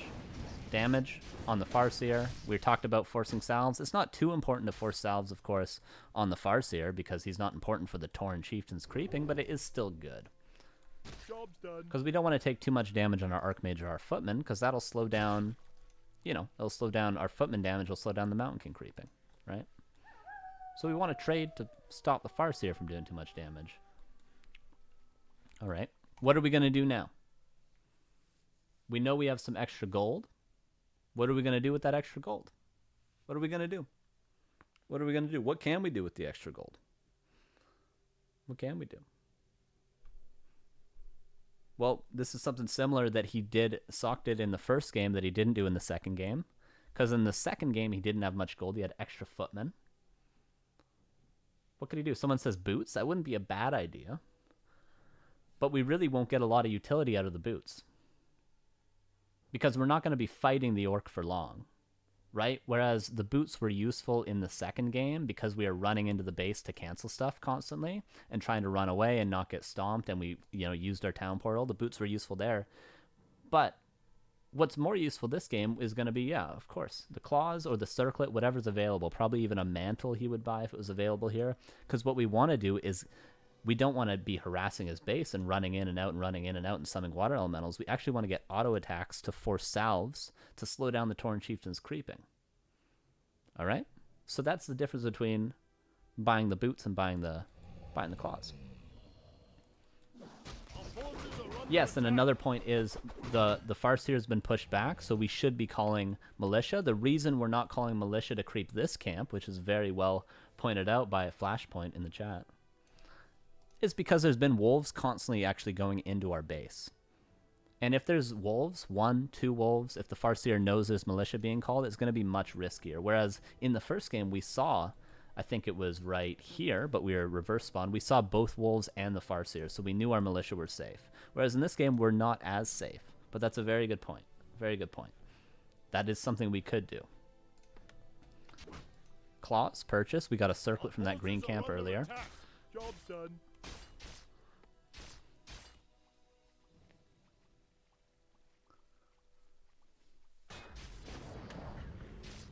Good point all the same. Absolutely. Damage on the grunt. We would love to be able to creep this if we could to get that level 2, because that's still a goal of ours. But the question is Lynn going to allow us? Upgrade complete. Where's the blacksmith? The blacksmith is coming up. We're trying to creep this green camp. Lynn is doing a very nice play to stop us from doing that because he knows we would love to get level 2. So not only do we know what the orcs' goals are, we're not playing against a CPU. You know, we're playing against a human. They know what our goals are too. It's sort of the meme of you know that I know that I know that you know, right? We're going back and forth and back and forth. But he knows we want level 2. He knows we're trying to put damage on the grunts. He knows we're trying to hit a timing because he saw the 2-farm tech. So Lynn isn't stupid. He knows what we're trying to do. So he's going to try and stop that. He's stopping us from getting damage on the grunts by pulling them back. Whereas a lower level player might say, oh, you have no water elemental and only 3 footmen. I can win this fight. But he's pulling them back and he's stopping us from getting level 2. Right? Our forces are under attack. Incredible.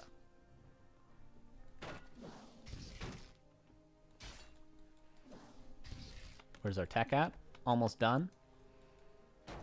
Job's done. Wolves scouting.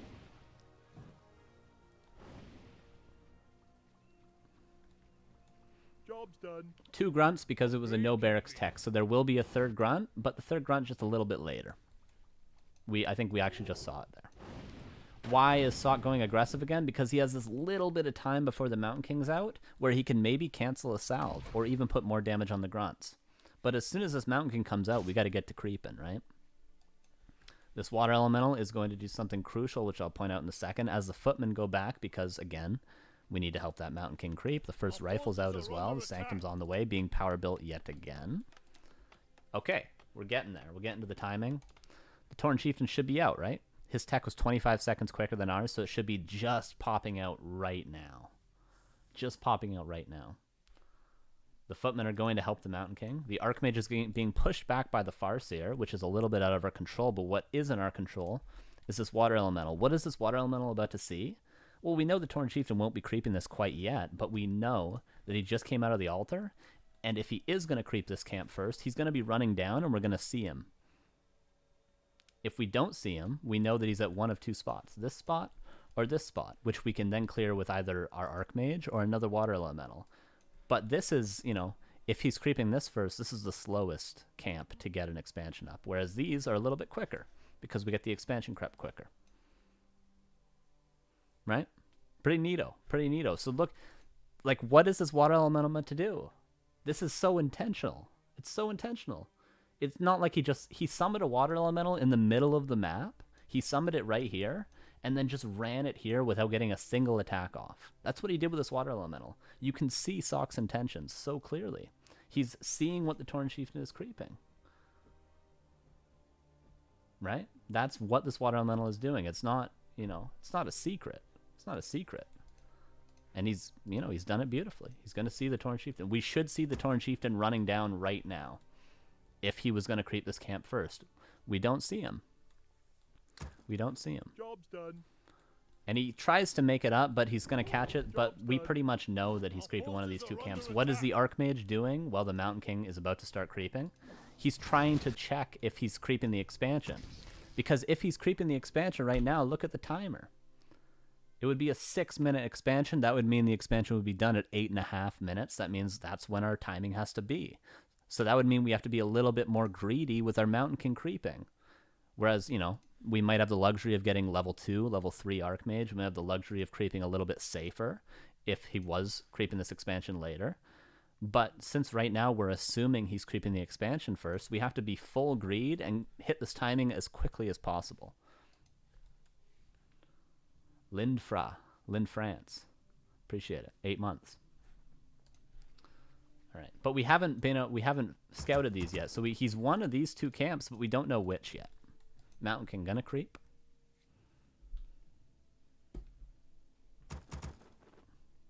Our forces are under attack. Archmage being forced back. He would love to be able to scout if he can. Mountain King creeping as efficiently as possible, calling, 5 militia. Immediately creeping. Crystal Ball, people meme on it, but for our purposes, educational, it's going to be nice because we're going to be able to actually see stuff. Archmage sees the Torn Chieftain. We can see the item. We see Ring of Protection +3. We know that he crept the green camp first. We should see a peon right now because a peon should be coming to expand.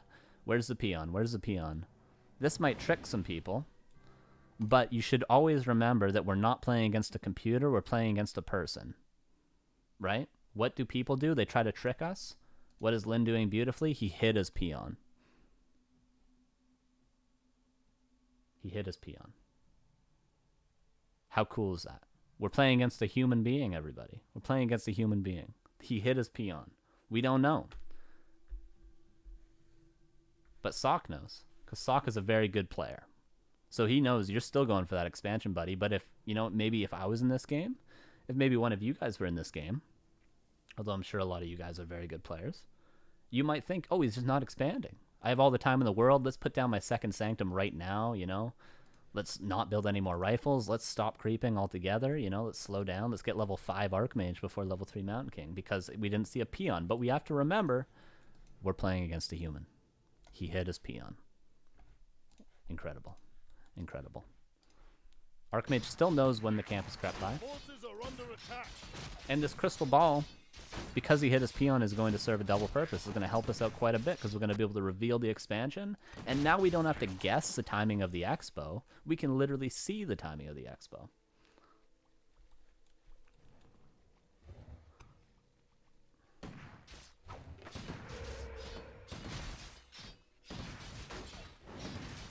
You can see the timing once we reveal it. The wolves are going to scout us. Shop on the way. Why is the shop on the way? Because we want to hit a clean timing. Why are we investing in a shop? Because part of the timing is having a potion of mana. So that's why we're going to do it. Oh, Jesus. Another 250 from Nubby. Oh, my lordy. What could you say, dude? What could you say? What can you say? We're going to... Thank you. Thank you. What else can you say? What else can you say? Double VIP the man. Double VIP. But the show must go on. All right.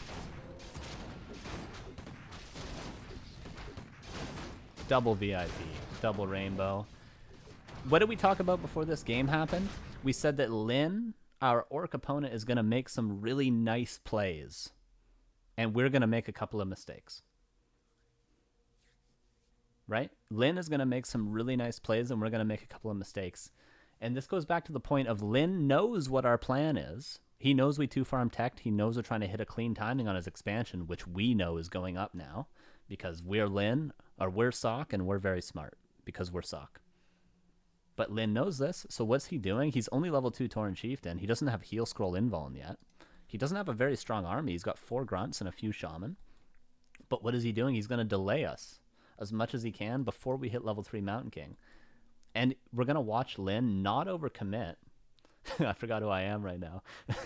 You're SoK. You're SoK right now. You're SoK. And we're playing Lin. Okay. We know if we're in Lin's shoes that he's trying to stop our expansion. So we're going to see Lin not overcommit to a fight. He's just going to bob and weave, as the alchemist says. He's just going to bob and weave.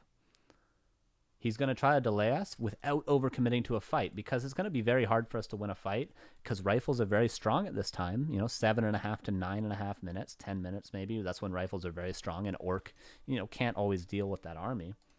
Also, there's militia, as we can see being called right now. We're close to a shop. We have lots of mana on our Mountain King. It's a hard fight for us to win if we're the orc player and we just run straight in. But what we can do is we can bob and weave and buy time for our expansion that we know is coming up. So this is a really nice play from Lin, and this is an adjustment that he made when we compare it to Focus's game from earlier. Job done.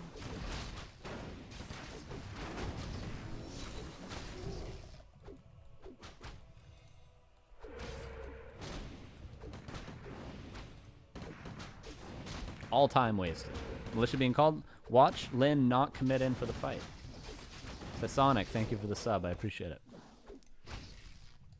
Militia being forced. Again, more time being bought. Lin's going to steal the rest of this camp. Luckily for us, we have this Magi over here, so we're going to be able to get level 3 Mountain King. Ward being used, so we know. Reveal being used from the Crystal Ball, so we know the expansion timing. So we know despite us being slowed down a little bit, we're still going to be able to hit a nice timing of that expansion. We talked about being ready by the 8-minute and 30-second mark, because the earliest the orc can expand is 6 minutes.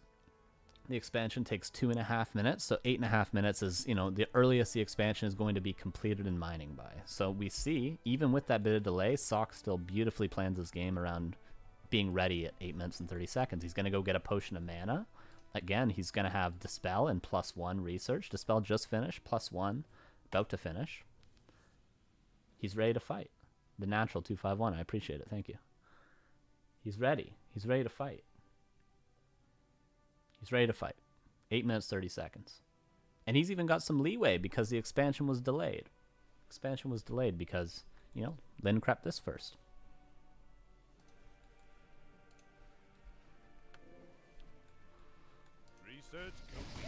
Wards are very nice. He's going to see this. Lin would love to get a heal scroll and potion of invulnerability before he has to defend his expansion. Bolt, I'm going to steal that, but Torn Chieftain still gets level 2. And again, Lin, you can't win this fight here, but what he can do is bob and weave and buy some time. So he's going to stomp, he's going to pick off a rifle, very, very nice, and he's just going to get out. It's so good from Lin. So again, we're seeing Lin make some adjustments. He didn't lose anything there. He didn't lose anything, although he did almost have to invest a heal scroll.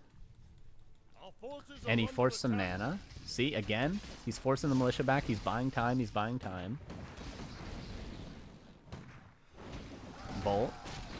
All the peasants going down. What does the peasants going down mean? It means SoK can't build an aggressive shop or something if he wanted to. This is SoK versus Lin. Hey, we got a hype train. Look at us go. How cool is this? Again, bobbing and weaving. He's going to lose a grunt, and he did have to invest his heal scroll, but he's bought a lot of time. He killed all the peasants. He killed a rifle. He forced a lot of the mana out of the Mountain King. And look, the expansion just finished. Look how much gold is mined. This is the 40th gold that's been mined. So the expansion's been up for about 20 seconds. But been up for about 20 seconds. This fight probably lasted about 30 seconds, 40 seconds. This delay over here was about 20 seconds. So you can imagine if SoK was a full minute earlier, we'd be in the position that Focus was in where he couldn't defend it and he just canceled it. And there was no defending it. So Lin has done a very good job at delaying SoK and actually being able to get the expansion up. But we're going to still see, because this timing is so strong, we're going to still see that he's not able to defend the expansion because he invested his heal scroll, a lot of health, and all the mana on the Torn Chieftain. And that's just the power of SoK's strategy here. It's just the power of the strategies. Even though there's been a full minute delay, still can't defend it. And the expansion is going to fall. Expansion is going to fall. Job's done. What is Lin doing in the meantime? We can assume that he's probably just going to creep, or else he'd already be defending the expansion and he'd be trying to repair it as well. So we can assume that Lin is probably creeping this or this. Because we know that he got level 3 off this, and he was level 2 when he aggressed on us earlier. So we know these are the only camps that he took. So he's taking one of these 2 camps right now. So by the time the expansion is dead, we can probably safely assume that if we kill the expansion then run somewhere, he's going to be done these 2 camps. Level 4 Torn Chieftain, level 3 Farseer. Ready to go by the time we've just killed this expansion and ran somewhere.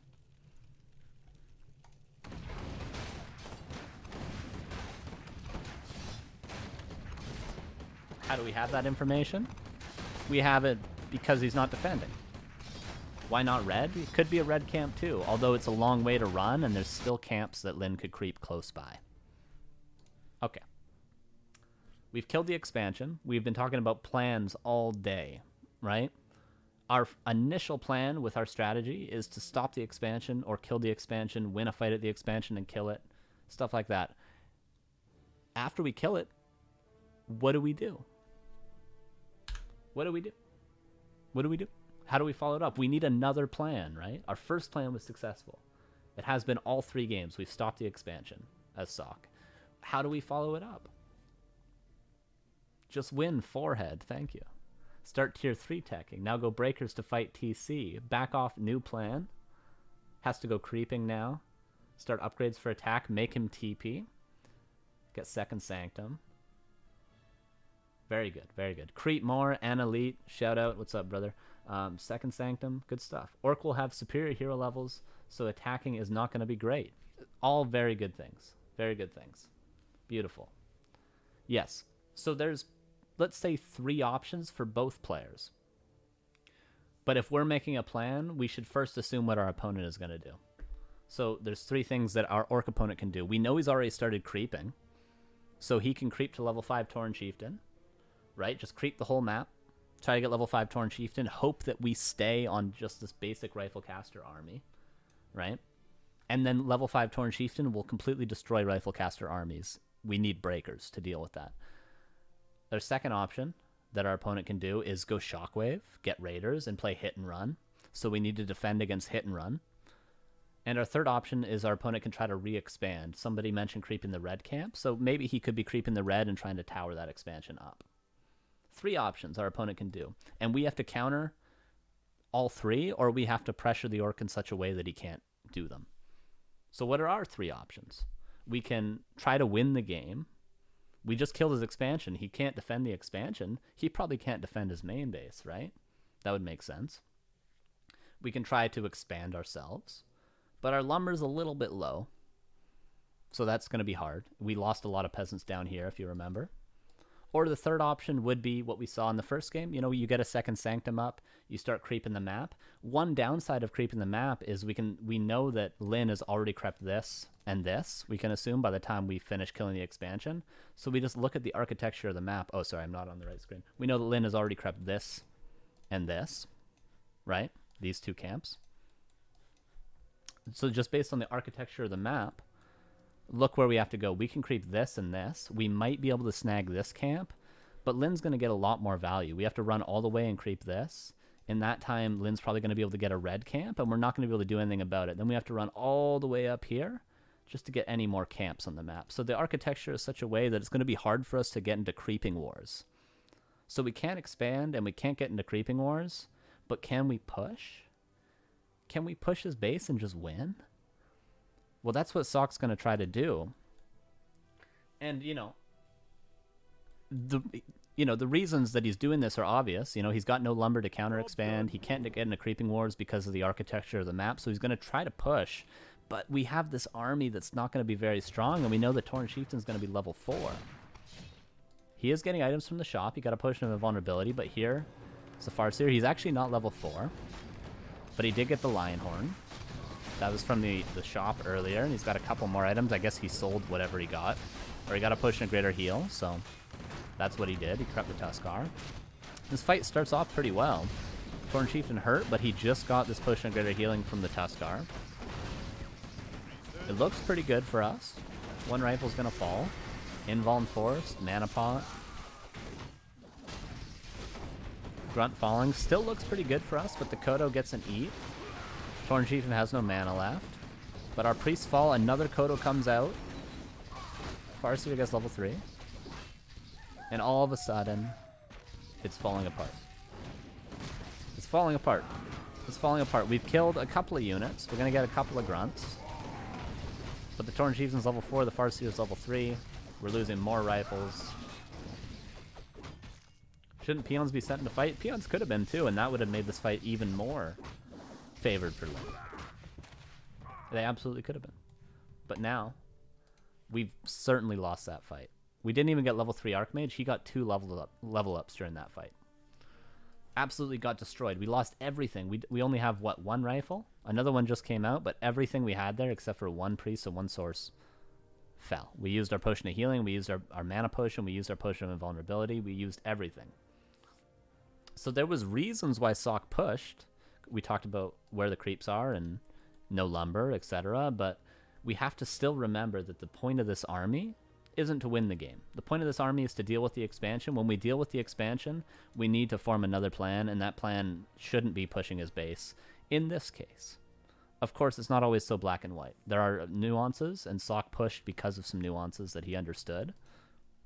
But, you know, when we're forming a plan, we should understand these things. What are we good at with the army we've built? You know, stuff like that. And now we're going to see SoK desperately try to claw his way back into the game. What's he going to try to do? Well, he's going to try to just jump to what he did in the first game. He's trying to get a second Sanctum up, and he's going to go creep. But now he's lost his whole army. He has no way of stopping an expansion. If Lin wants to just expand here again, there's no way he's going to be able to stop it. He can't creep faster than the Orc, and he certainly can't win a fight if he gets creep jacked. So he's just got a town portal out. He does get the item. He gets the item, but he's got a town portal out, and now, you know, what do? Are you able to creep a red camp? There's no way SoK can creep a red camp. He doesn't have the army. Doesn't have the army. Whereas if he had just gone creeping right away, he would have had 50 supply rifle caster, a second Sanctum already pumping breakers. You know, he would have been in a much better position, even if he gives up a couple of extra creep camps to Lin. Because we saw in the first game as well, Focus in the first game was level 5 Tauren Chieftain. SoK's Mountain King was level 4, so we were still behind in levels. But we still ended up winning because our army was just stronger and we stopped the 2-base Orc play. Our town is under siege. Now what are we doing? What is Lin doing? He's very nicely assuming that we're probably going to try to creep a red because we're so far behind, and he's just running up there to stop us from doing it. So we have to run over here. What are we going to do? Take the lab? It's probably already gone. It's not actually gone, so we could snag that. But now our second Sanctum's up, and now we can start trying to get breakers, but it's going to be very difficult. It's going to be very difficult for us to come back into this game.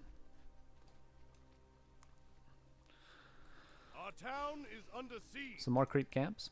Nice. Did he go Aura level 2? He should have gone Aura level 2, I assume. Yes, he did go Aura level 2, which is pretty typical in this matchup. Pretty typical. Invis. Gonna scout what the Orc is doing.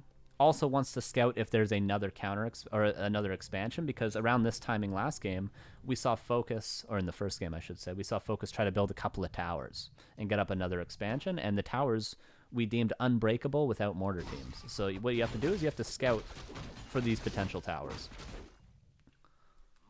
Our forces are under attack. Pretty neat. We're gonna get the red camp. We're getting some more rifles because we just need more stuff, right? We just need more stuff. We can't win the game. We can't creep if we don't build a few more rifles. So he built an extra rifle.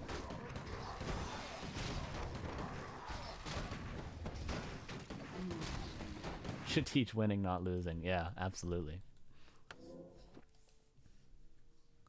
What is the Orc supply now? Good question. It is 50 against 50. But we don't have many breakers, and we're behind on hero levels, and we still have rifles, and there's going to be a level 5 Tauren Chieftain. So despite the supplies being even, the game is not even. As we see, Cloak of Flames, level 3, level 5, 2 Kodos, Heal Scroll, TP, Invuln. Even supply does not always mean even fight. We're being forced back to our base. This probably means that our opponent's expanding, unless he commits to this fight. And he's not committing. Eats a breaker, eats another breaker. Dear Lord. And that's why you need about 6 breakers, because if he has 2 Kodos, you have 4 left.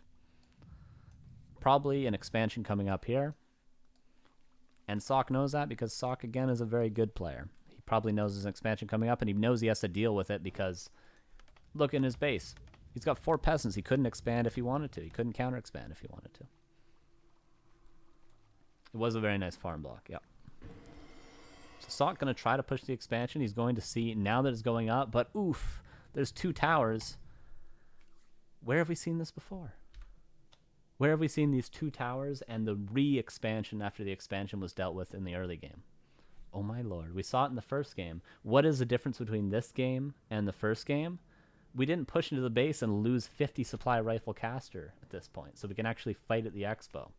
That's what's different. The whole map is crept out. The human's on one base. The orc is 2 towers re-expanding with a level 5 Tauren Chieftain. Same exact thing as the first game. The only difference is that bad fight we took in the main base. Only difference. Incredible. Incredible. Now we're going to see the difference. Could we afford to counter expand at this point? No. Could we afford to get that workshop up? No. Those are both things that we did in reaction to these double towers at the expansion in the first game that we could afford to do because we didn't have to reproduce so many units. Now we're really forced into just blindly breaking this expansion, but it's pretty close to impossible. We don't have very many breakers. Only 2 breakers. As Gordon Ramsay would say, where is the lamb sauce? Where is it? 2 breakers? +1 rifles, there's no lamb sauce. We're going to try to expand with 3 peasants and barely enough lumber to do so. But what are you supposed to do? What are you supposed to do? This expo's unbreakable. This is the same position. We saw Focus just sitting at his towers because he knew. He knew there was no way the human could break these towers. Where's the same force build mortar? That's a very good point. SoK can't afford it. He force built the workshop into mortar teams in the first game because he was able to afford a counter expansion. Whereas this game he had to reproduce such an army that he had no gold for the counter expansion. And because no counter expansion, no mortar teams. Because he doesn't have room for that luxury. He still needs breakers. He only has 3 breakers right now. Very good point though. Very good.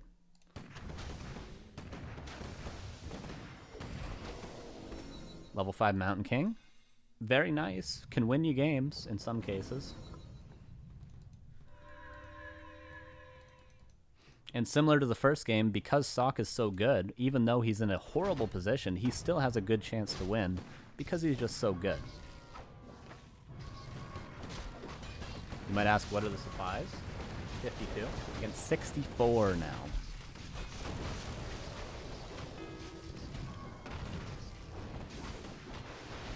And it's just not good. We see how big the stomps are because the breaker wall is just not there. The Kodos are hungry, but they won't be for long. And the stomp is pretty big now. Pretty big. Compare these to the fight last game. Incredible. Incredible, incredible, incredible. So a very simple mistake. The plan still worked, right? As we're about to see SoK GG. The initial plan still worked of I want to stop his expansion, but the follow-up was not correct in this circumstance, let's say.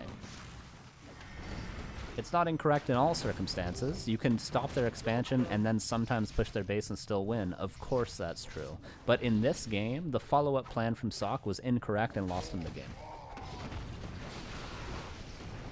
GG. Very nice. Very nice. How cool is that? How cool is that? One simple mistake. It was a strategic mistake and it was overarching and, you know, wasn't just a small thing, but one mistake. And Lin did a couple of things very nicely too. The delaying of the expansion to buy him more time once SoK committed to killing the expansion. He had very nice micro and he had very nice follow-ups. His follow-up to the expansion getting canceled and stopped was very, very nice, whereas SoK's was a little bit sloppy and he was overzealous. Incredible. Incredible, incredible. All right, those are the 3 replays. We're going to take a 5-minute break, and I'm going to take some questions from chat, and then we're going to wrap up, okay? All right? We'll be right back. We'll be right back. All right, cool. Cool. Sergian, thank you for the sub, 26 months. I appreciate that. Okay, we're going to take some questions. We're going to take some questions. I'll start at the top of the chat, and I'll work my way down. If I miss your question, feel free to repeat it.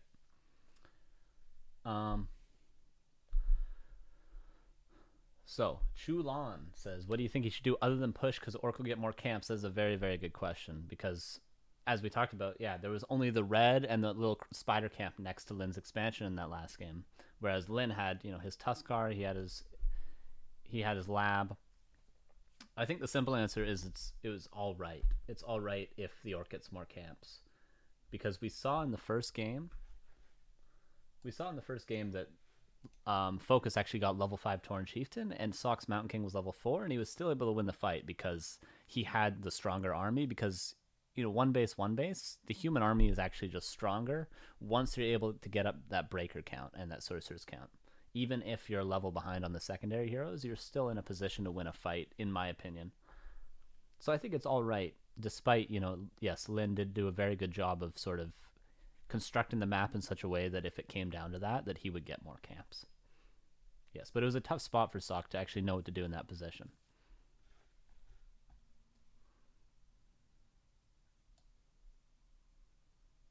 How could he know that is incorrect? I'm not sure what you're referring to, but feel free to reiterate.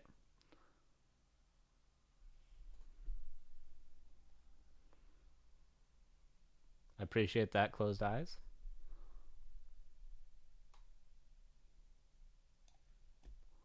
Why did SoK go rifles against Tauren Chieftain? Says Tangrel. Sorry, I was laughing at something else, not your question. Well, rifles against Tauren Chieftain are, of course, not good on paper. The breakers are what's good, and that's why that should be our ultimate goal, is to get up to that breaker sorceress army, right, with that front line to deal with the Tauren Chieftain. But the reason we go rifles is because it takes a long time to get to that breaker army. So if we want to be strong early to accomplish a goal with an early army, we need rifles. But then they fall off later. So that's why we can't stick with rifles the whole game. And I think that's a very common mistake people make. They stick with rifles the whole game, and they're like, why am I losing? Why is Orc so imbalanced? No, it's because they have a level 5 Tauren Chieftain, and you are still on rifles. Why women have mustache, says Hitman StarCraft 2. You can find that out for yourself. He also messed up with the push, yes, for sure. Sadly, the second best mustache behind Bidu. I can accept that. I know, Paolo or Blood Mage, because we're just focusing today, at least, because I don't want the series to be too much about like how to play human versus orc. I would like to focus on a specific map, a specific detail of that map. So today we're talking about planning, and we're specifically talking about planning on one map in one matchup. Whereas if I was going to do a 2-hour show on how to play this matchup, I would, one, have to cover a lot of things, and two, I would only have like 8 shows ever. Right, so,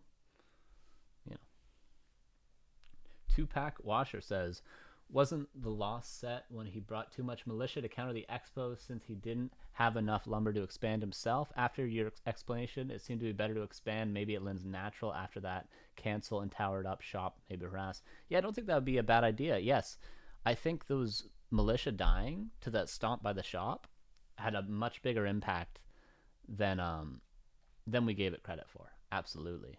And I think that was a big deal because that hurt the lumber quite a bit. Yeah, I think that, and it would have been a good idea if he hadn't lost those peasants. I don't think necessarily expanding at Lin's expansion would be good, because we've talked, one of his options, Lin, after he loses the expansion, is to play hit and run. What does expanding at his natural leave us open to? It's very easy hit and run because our 2 bases are far away from each other. So he can run back and forth with Aura and Raiders, and we have to town portal back and forth. Whereas if we expanded our natural, we're much safer to the hit and run style. But yeah, I think expanding would have been one of the 2 good options. The other one would have been creeping and trying to get up to a very strong army. Whereas the third option, pushing and trying to win the game, is what ended up losing SoK the game in this circumstance. How to react if the scout footman sees Farseer headhunter harassment incoming? Well, that's for another day. But the game plan is pretty simple. But generally, you won't go rifle caster because the orc isn't going for an expansion. Generally, you'll go for more footmen.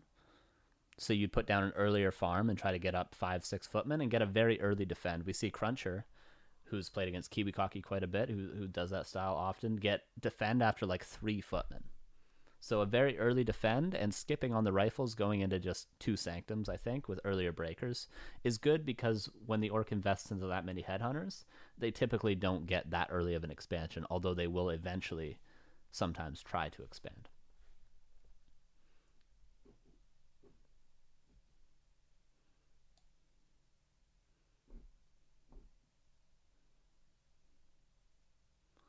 Why didn't the human make 100 food army with 3 knights, frag shard mortars, all master casters, and 10 heroes? He'd probably win a fight with that, says Hitman StarCraft 2. Maybe, but what if there's 100 food wyvern? He probably actually still beats 100 food wyvern with 10 heroes, let's be honest. But, you know, not if the orc has 10 heroes. Tankroll again says, would you push past 50 a few minutes after stopping the expo as human? Well, we saw scouting be a really big role in that first game, where if SoK, you know, saw it, and he's, again, a very good player, so he would probably see this, whereas it might be hard for like a player my skill level to see this. He probably saw that Focus was banking, because Focus banked 1,600 gold that game, which is 3 minutes, by the way, of full banking, under 50 supply, not spending anything, right? It's about 3 minutes, a little under. So if SoK scouted accurately and saw that, then he knows he doesn't have to break. He can just focus on getting that Adept upgrade, that Control Magic upgrade, right? Getting Dispel, which he already had, of course, and then sort of breaking with Spellbreakers, right? But if he had saw maybe Focus breaking earlier, if he scouted that with the Footman and the Invis water elementals that he's been sending across the map, he probably would have broken earlier. Yeah, and that's pretty much up to the information you gain. So we're talking about proactively countering things. So SoK proactively countered the Torn Chieftain high level by going into a second Sanctum and getting breakers, but what he has to reactively counter is whether or not Focus early expands or early breaks upkeep. That's what you have to react to. You can't be proactive about everything, right?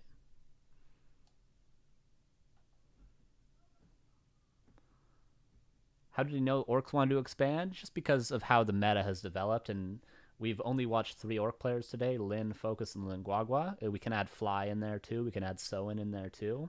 And, you know, if you're the top 5 orcs against the top 5 humans, the meta is pretty much established, at least on this map.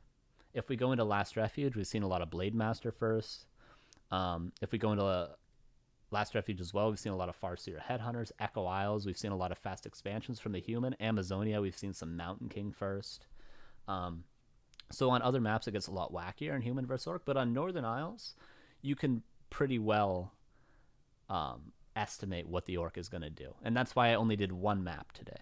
That's why I only did one map. And, you know, you can assume at this level that this is how the orc is going to play on Northern Isles, as well as, you know, probably Concealed Hill, Echo Isles, pretty similar. What's up next week? Next week, we have ba-ba-boom, boom, ba-ba-boom, boom.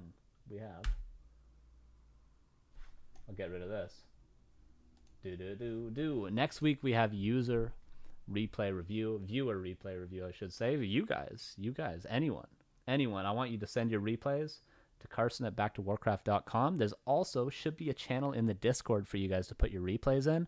You can also, if you follow me on Twitter, which is right down there, you can DM to me. I mean, you could do anything. Just shoot me a message. Make sure you follow me on Twitter, because there's going to be a lot of updates on this, and sort of we're going to do this the second week of every month. We're going to do replay review of you guys, and I don't want you guys to be scared of submitting your replays. I think, honestly, the lower level, the better, because we can learn a lot from those. But if you're a higher level player, if you're a player better than me, you can submit them too, and we can see what we can learn. I want you guys to be willing, though, to take some criticism, because that's the point of the show, is to learn and to see mistakes we're making. So, and we'll try to learn from them. Even if you're a really good player, we'll still try to learn from your replays too. But yeah, that's going to be what we start with. And then I think if it ends up that we get a lot of replay submissions, like if we're getting like 100 replay submissions every time, maybe we're going to do like themes on the replay days. You know, like I'll have you guys do a specific strategy, or like a little challenge, you know, like don't break upkeep until 20 minutes, you know, stuff like that, if we get a lot of replays. But for now, I don't know if I'm only going to get 3 replays submitted the whole week. So until we find that out, we're going to hold off, and I'm just going to say, just send me your replays. Just send me your replays. And, you know, I will say also, if it's like a 60-minute game, I'm not going to watch it. So send me an average game. And not only is an average game best for learning, but an average game is also more likely to make it onto stream. Okay.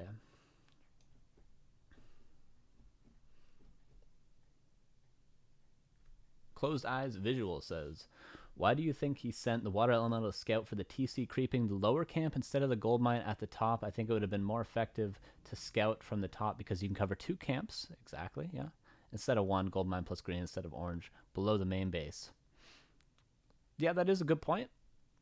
And I think it is viable.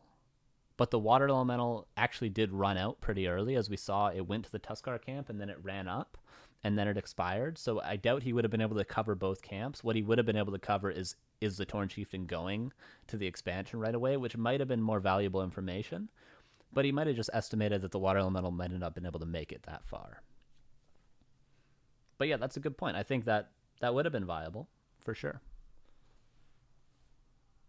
I think that would be something that you would have to ask probably SoK himself. What's the reason he does that specifically and not the other camp? But the most important thing is we rule out as many camps as possible. We get as much information as possible, and there could be a reason that SoK thought he was going to be able to get his Archmage to the expansion and to the green camp to actually just scout those himself. Whereas we saw the Farseer actually denying him from getting that information. But that's a very good question, yeah. Tupac Washer says, it sounds like Orc isn't outplaying the human automatically win. Is that correct? Or does the Orc have to also have a straight winning strat? Well, we saw Lyn lose his expansion and was still able to win. You know, and there's ways to do it. And especially if you're able to get your expansion up, you're in a very, very good spot as the Orc. That's why we see SoK committing so much to actually stopping the expansion. Right? He committed his literally both those 2 games we watched the SoK and the 3rd game, although he lost. His whole first 8-9 minutes, you know, in the case of the 2 Sanctum game, the 2nd game, 5 minutes, was dedicated to just stopping the expansion. That's how important it is for SoK to stop it. And if he's not able to stop it, say he gets delayed too much, his Mountain King doesn't get level 3, you know, the expansion's very early, whatever, he doesn't get level 3 in the 2nd game and wasn't able to do damage in the main base. If he's not able to do any of those things, he's not able to stop the expansion, and Lyn ends up very, very ahead. But we saw even in the 3rd game, although SoK's first 8 minutes went very well, Lyn was able to outplay him after that and win the game through other means. But yeah, it is hard if you're both on one base and the human is allowed to do whatever he wants and not sort of pressured, not, you know, forced to defend his base, not forced to TP out from creep jacks, stuff like that. Not forced to hit an expansion at all, you know. So it's hard for both players, and there's ways for both players to come back in the game. You touching your mustache makes you feel uncomfortable. Yes, makes me feel comfortable, baby. Hey, Mazer, how's it going, man? I don't think I missed any.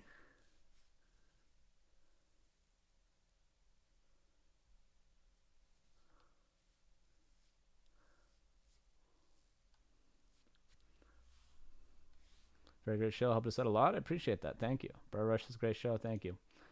Brax says, is that Brax or 8 racks? 8 racks. Nice. Hi, Carson. I tuned in only a few times and only saw human versus orc. Will undead games get analyzed as well? Yes, absolutely. So just to go over what the schedule will be again, we'll be on a 4-week schedule throughout the month, right? So this is the first Thursday. Second Thursday will be replay review from viewers. So that'll be every race, every matchup, whatever replays I get sent in, I'll watch. You know, I'll obviously go through them and find the best ones that we can learn the most from. And then the third week will be another pro analysis like today, and we'll do a different race. So on the 21st of this month, we're going to be doing an Orc Day. We're going to talk about how Hitman deals with Cryptlord. And on the 4th day, we're going to have an interview with a player. So every analysis day on the 1st and 3rd week of every month, we're going to be doing a different race. So Night Elf and Undead will be done in February. 1st and 3rd week of February.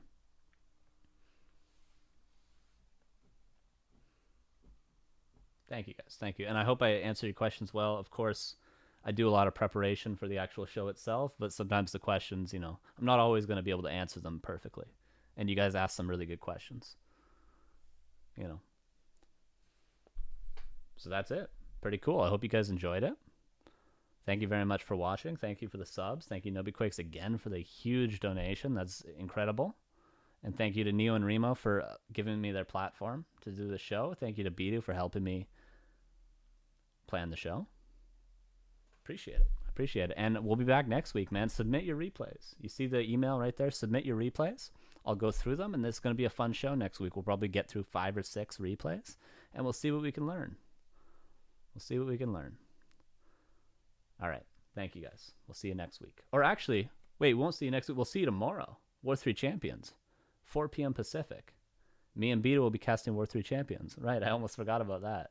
Someone would have been mad at me. Yeah, tomorrow, 4 p.m. Pacific, 7 p.m. Eastern, War 3 Champions, as well as Saturday.